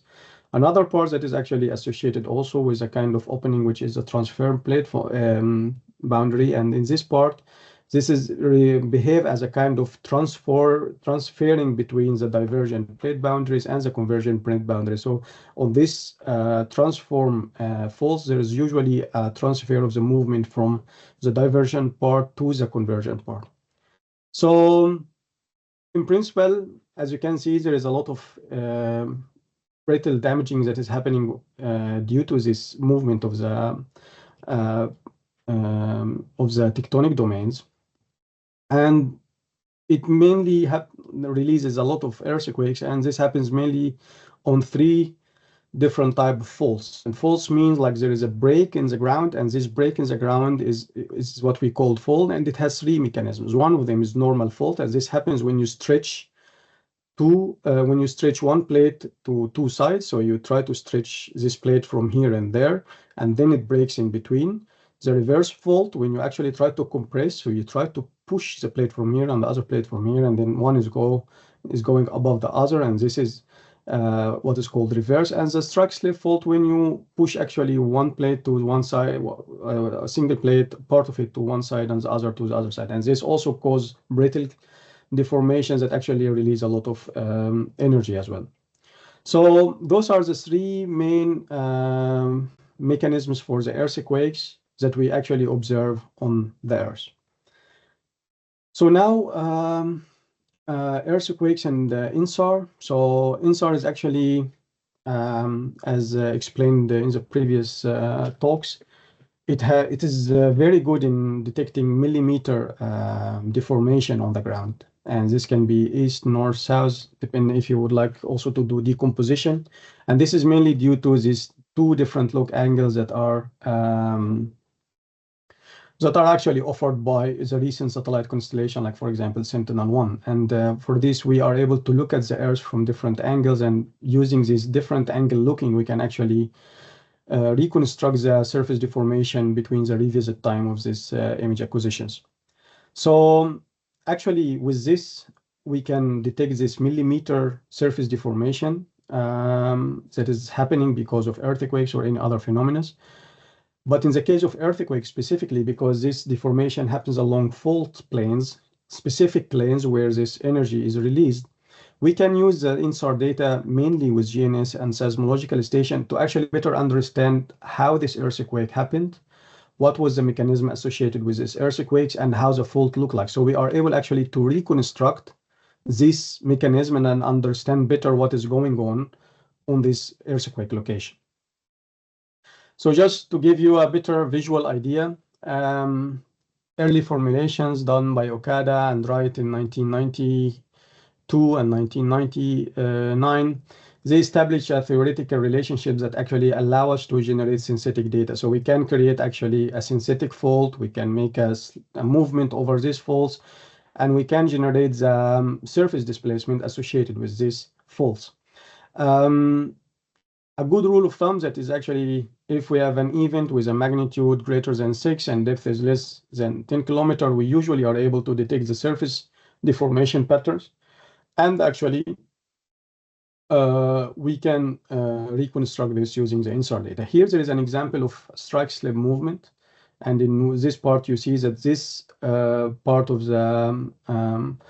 the Earth moved relative to the other one in a horizontal movement. So one moved to this direction and the other moved in this direction. And this is a fault plane. This is one example where the fault plane is actually, this movement is happening. This is going up and this is going down, in where the fault plane is north-south. And this is another example when the fault is east-west. And this is actually the displacement you observe. So north-south displacement, east-west displacement. And this is how it looks like on the total displacement. So when we convert it to a line of sight, as was explained before, so we actually don't detect directly the north-south or east-west or vertical component, but we actually observe the line of sight, which is related to the radar geometry and configuration. And actually we can build like, okay, this is coming away in the horizontal, away in the vertical. This is all theoretically, so we know what is going on. And this is what is the fringes we are actually getting from the INSAR data itself. So this is an example to show how this, how we can synthetically model this. This is another example showing how the pattern is differ when you actually do it in the different direction. So now the displacement in the east-west direction. And when you go to different scenarios, so for example, this is a normal faulting when this part is going up and this part is going down, similar to the mechanisms we showed before. And you see also that here the same scenarios we can actually generate synthetic displacement data, and we actually can convolve the SAR geometry and the configuration of the SAR, the INSAR satellite of the SAR satellite itself on the displacement data, and we can generate the interferograms that we can get. So yeah, the normal faulting is actually will generate a similar pattern for a reverse fault with just an opposite direction. And here we can see a kind of collection of different scenarios where we see like this is normal faults, a reverse fault, and the strike slip faults. When we see the changes in the azimuth, so how the fault is orienting in direction with rake of -90 and depth of 45, which means that the angle at which the fault plane is configured. And you can see that the signal can be extremely complicated. So you see with the variation in each parameter of the fault plane, you can really see a quite significant variation in the pattern of the interferogram generated. So this is just to give you an idea about the significant displacement associated with earthquakes, and also how this significant displacement can be visualized using when we take two SAR images and we just do interferogram based on them, how the signal looks like. But then we move to another application using the PSI data. And in this application, we try to understand the hill slope recovery process after a series of earthquakes. And in this study, that is done with mainly with Hakan and the other colleagues at ITC, we try to investigate the sequence of earthquakes, and there was a very strong earthquake that is 6.4 magnitude, and there were other smaller earthquakes happened in the same region, and we tried to understand how the hill slope recovered after this earthquake, because when a very strong earthquake happens, you have a very strong displacement happening on the ground, and this actually disturbs the whole hill slope in the whole region. So this analysis Hakan just explained before, so we try to limit it to the slope units. We try to limit the analysis to specific slope units. And then we start to see how the recovery of the hill slopes in this period took place. So this is just the first period before the earthquake. This is after the first major event, after some time, and then a series of earthquakes, another one. So we started to split this PSI observations over the different time periods, and we started to analyze how the hill slope is actually deformed within this time period. And then in order to summarize this in a nice way, we did the difference. So the difference between before and after the major event, and then another small event happened here, smaller than the other three here. And then we started to another strong one, and we started to see how the surface displacement or the hill slope deformation is responding after these events. And we can see there is variation. Sometimes it's going in the positive line of sight, the velocity is positive. Sometimes it's negative, but it seems there is a dynamic that is happening here after these earthquakes. And with a closer look to this, we actually found out that before the earthquakes, the hill slope deformation was going with a rate that actually got significantly higher after the main event, that is 6.4 magnitude. And you see that the hill slope deformation was very, very high in this period after the major event, and then starts to slow down. But even after more than 4 years, the hill slope deformation rates still didn't recover to the original one.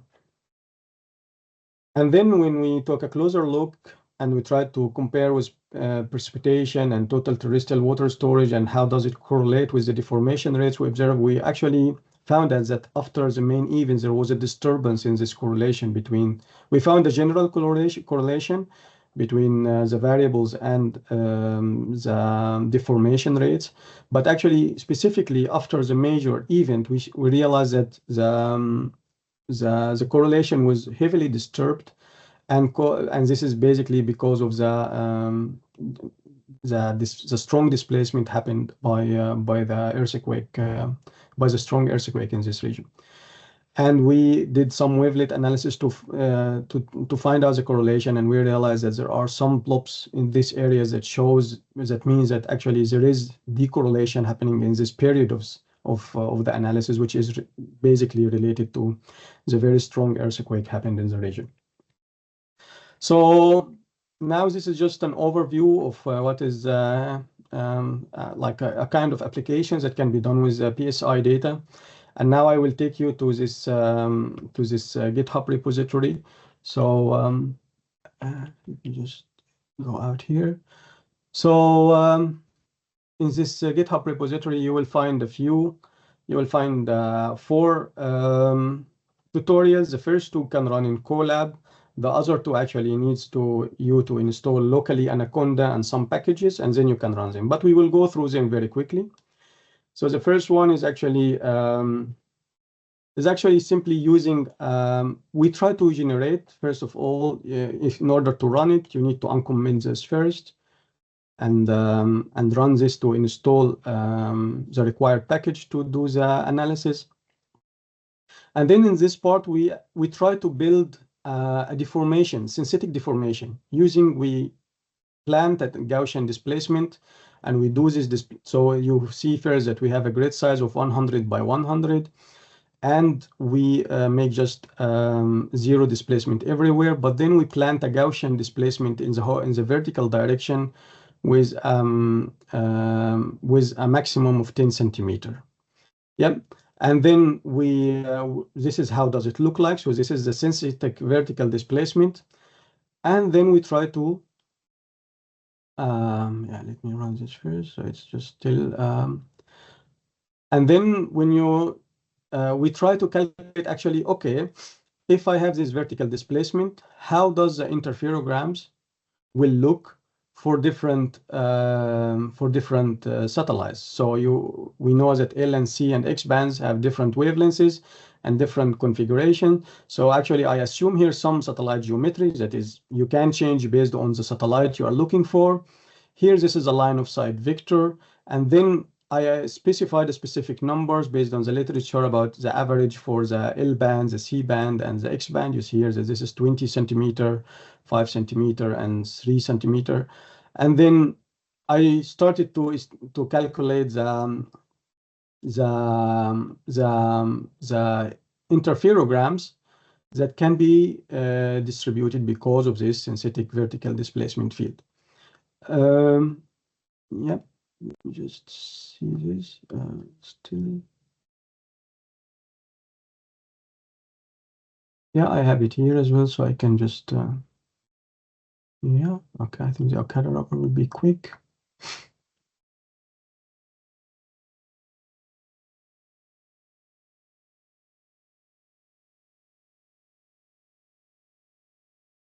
Okay, I'll just open it from my laptop because it seems that,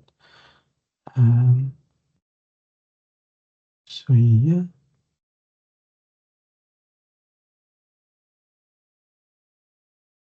So yeah, this is the calculation. How does it look like when we have the synthetic using L band, the C band, and the X band, and you see the effect of the wavelengths, that because of the smaller wavelengths associated with higher frequency satellites, you see that you can see more details on the fringes itself. And then I just try to mimic the configuration for the Sentinel one, and I try to generate, and this is how this synthetic displacement should look like in the Sentinel one. Yeah.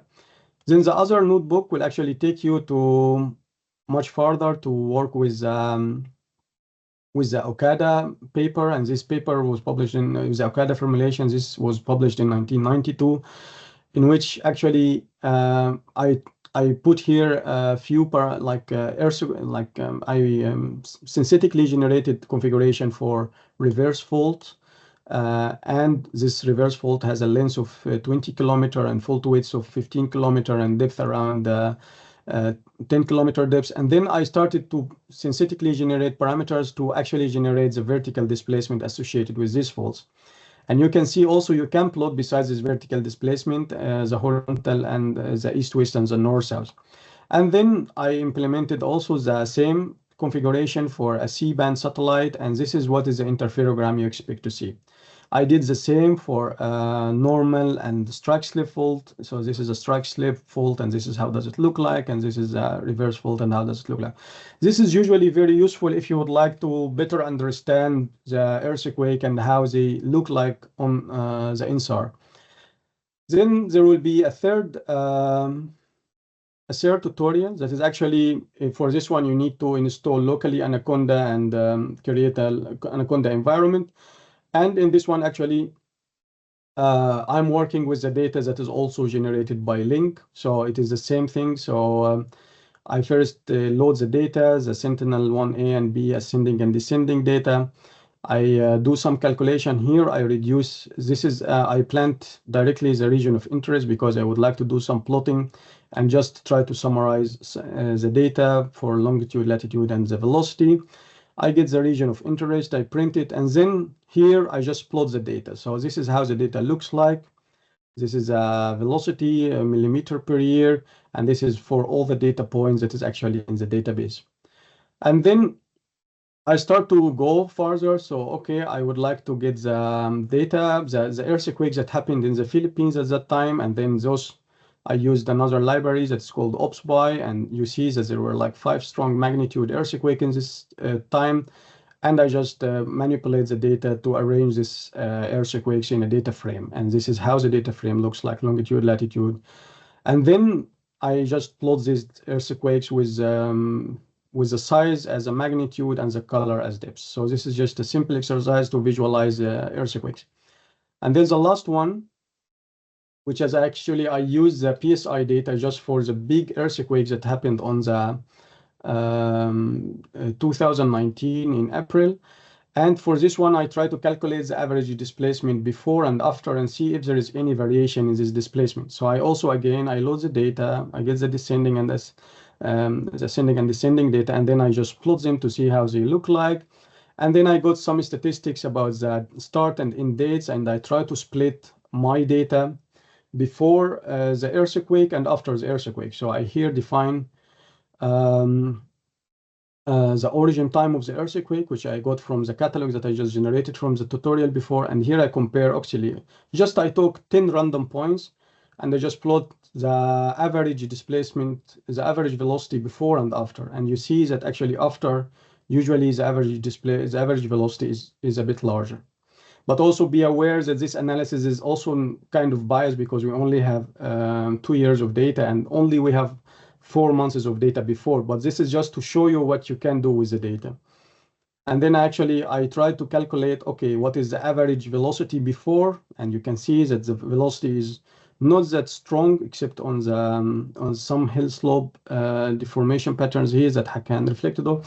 But actually after, you can see that the trends are getting much stronger. So if you compare, for example, this pattern here and this pattern there, you see that maybe this is related to a hill slope deformation related to a volcanic cone. But also you see that, for example, on this side, where there's a strong hill deformation, you see that the patterns are getting much more stronger. So I strongly encourage you to run this on your machines and just work with it, and just contact us if there is something that that you need help or something that you need support with. Thank you.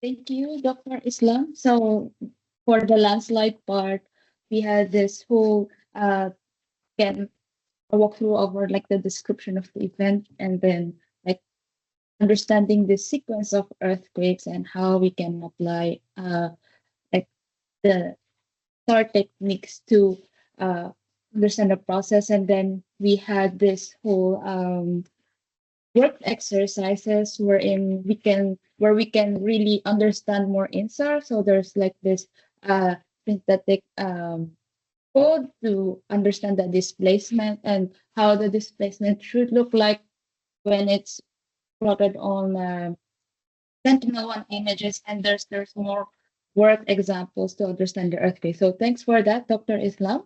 And yeah, just to wrap up, so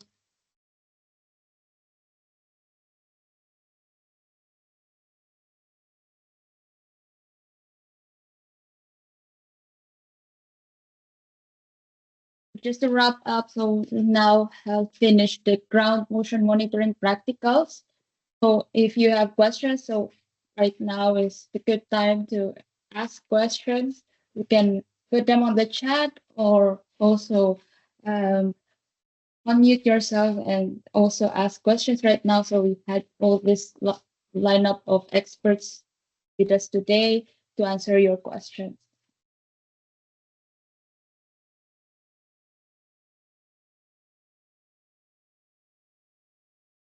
Yeah, because if not, and then try to wrap this up. So thank you all for being with us today for the part 2 of the ground motion monitoring practicals. And we know that SAR itself and then in SAR PSI, there are very technical topics and it's not very easy to condense them into a few hours.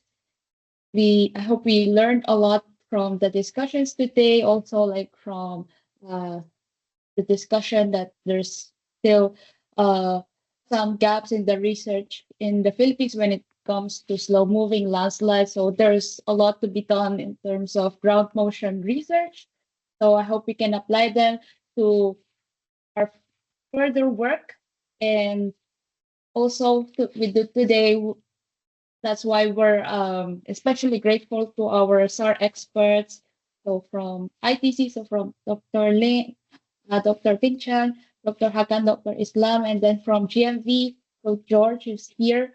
So thank you to all of you for walking us through the concepts, the workflows, and the examples. And overall, this session is more on the practical overview of the process. We've seen how the process could look like from downloading the data, so from raw data to processing, and then on how it can be applied into different contexts. So next would be just a recap that all material slides and recordings will be uploaded on a digital campus.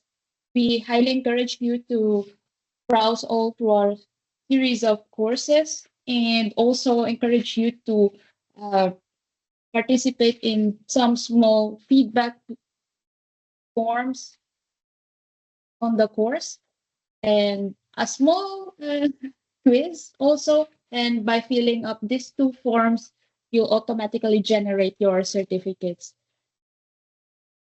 So if you have further questions, these are the contact details of our experts today.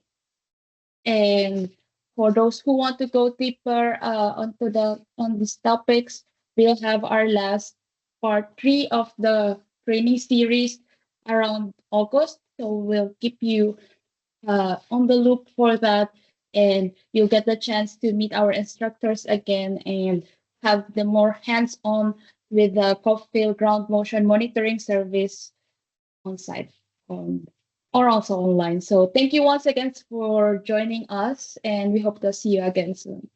Thank you.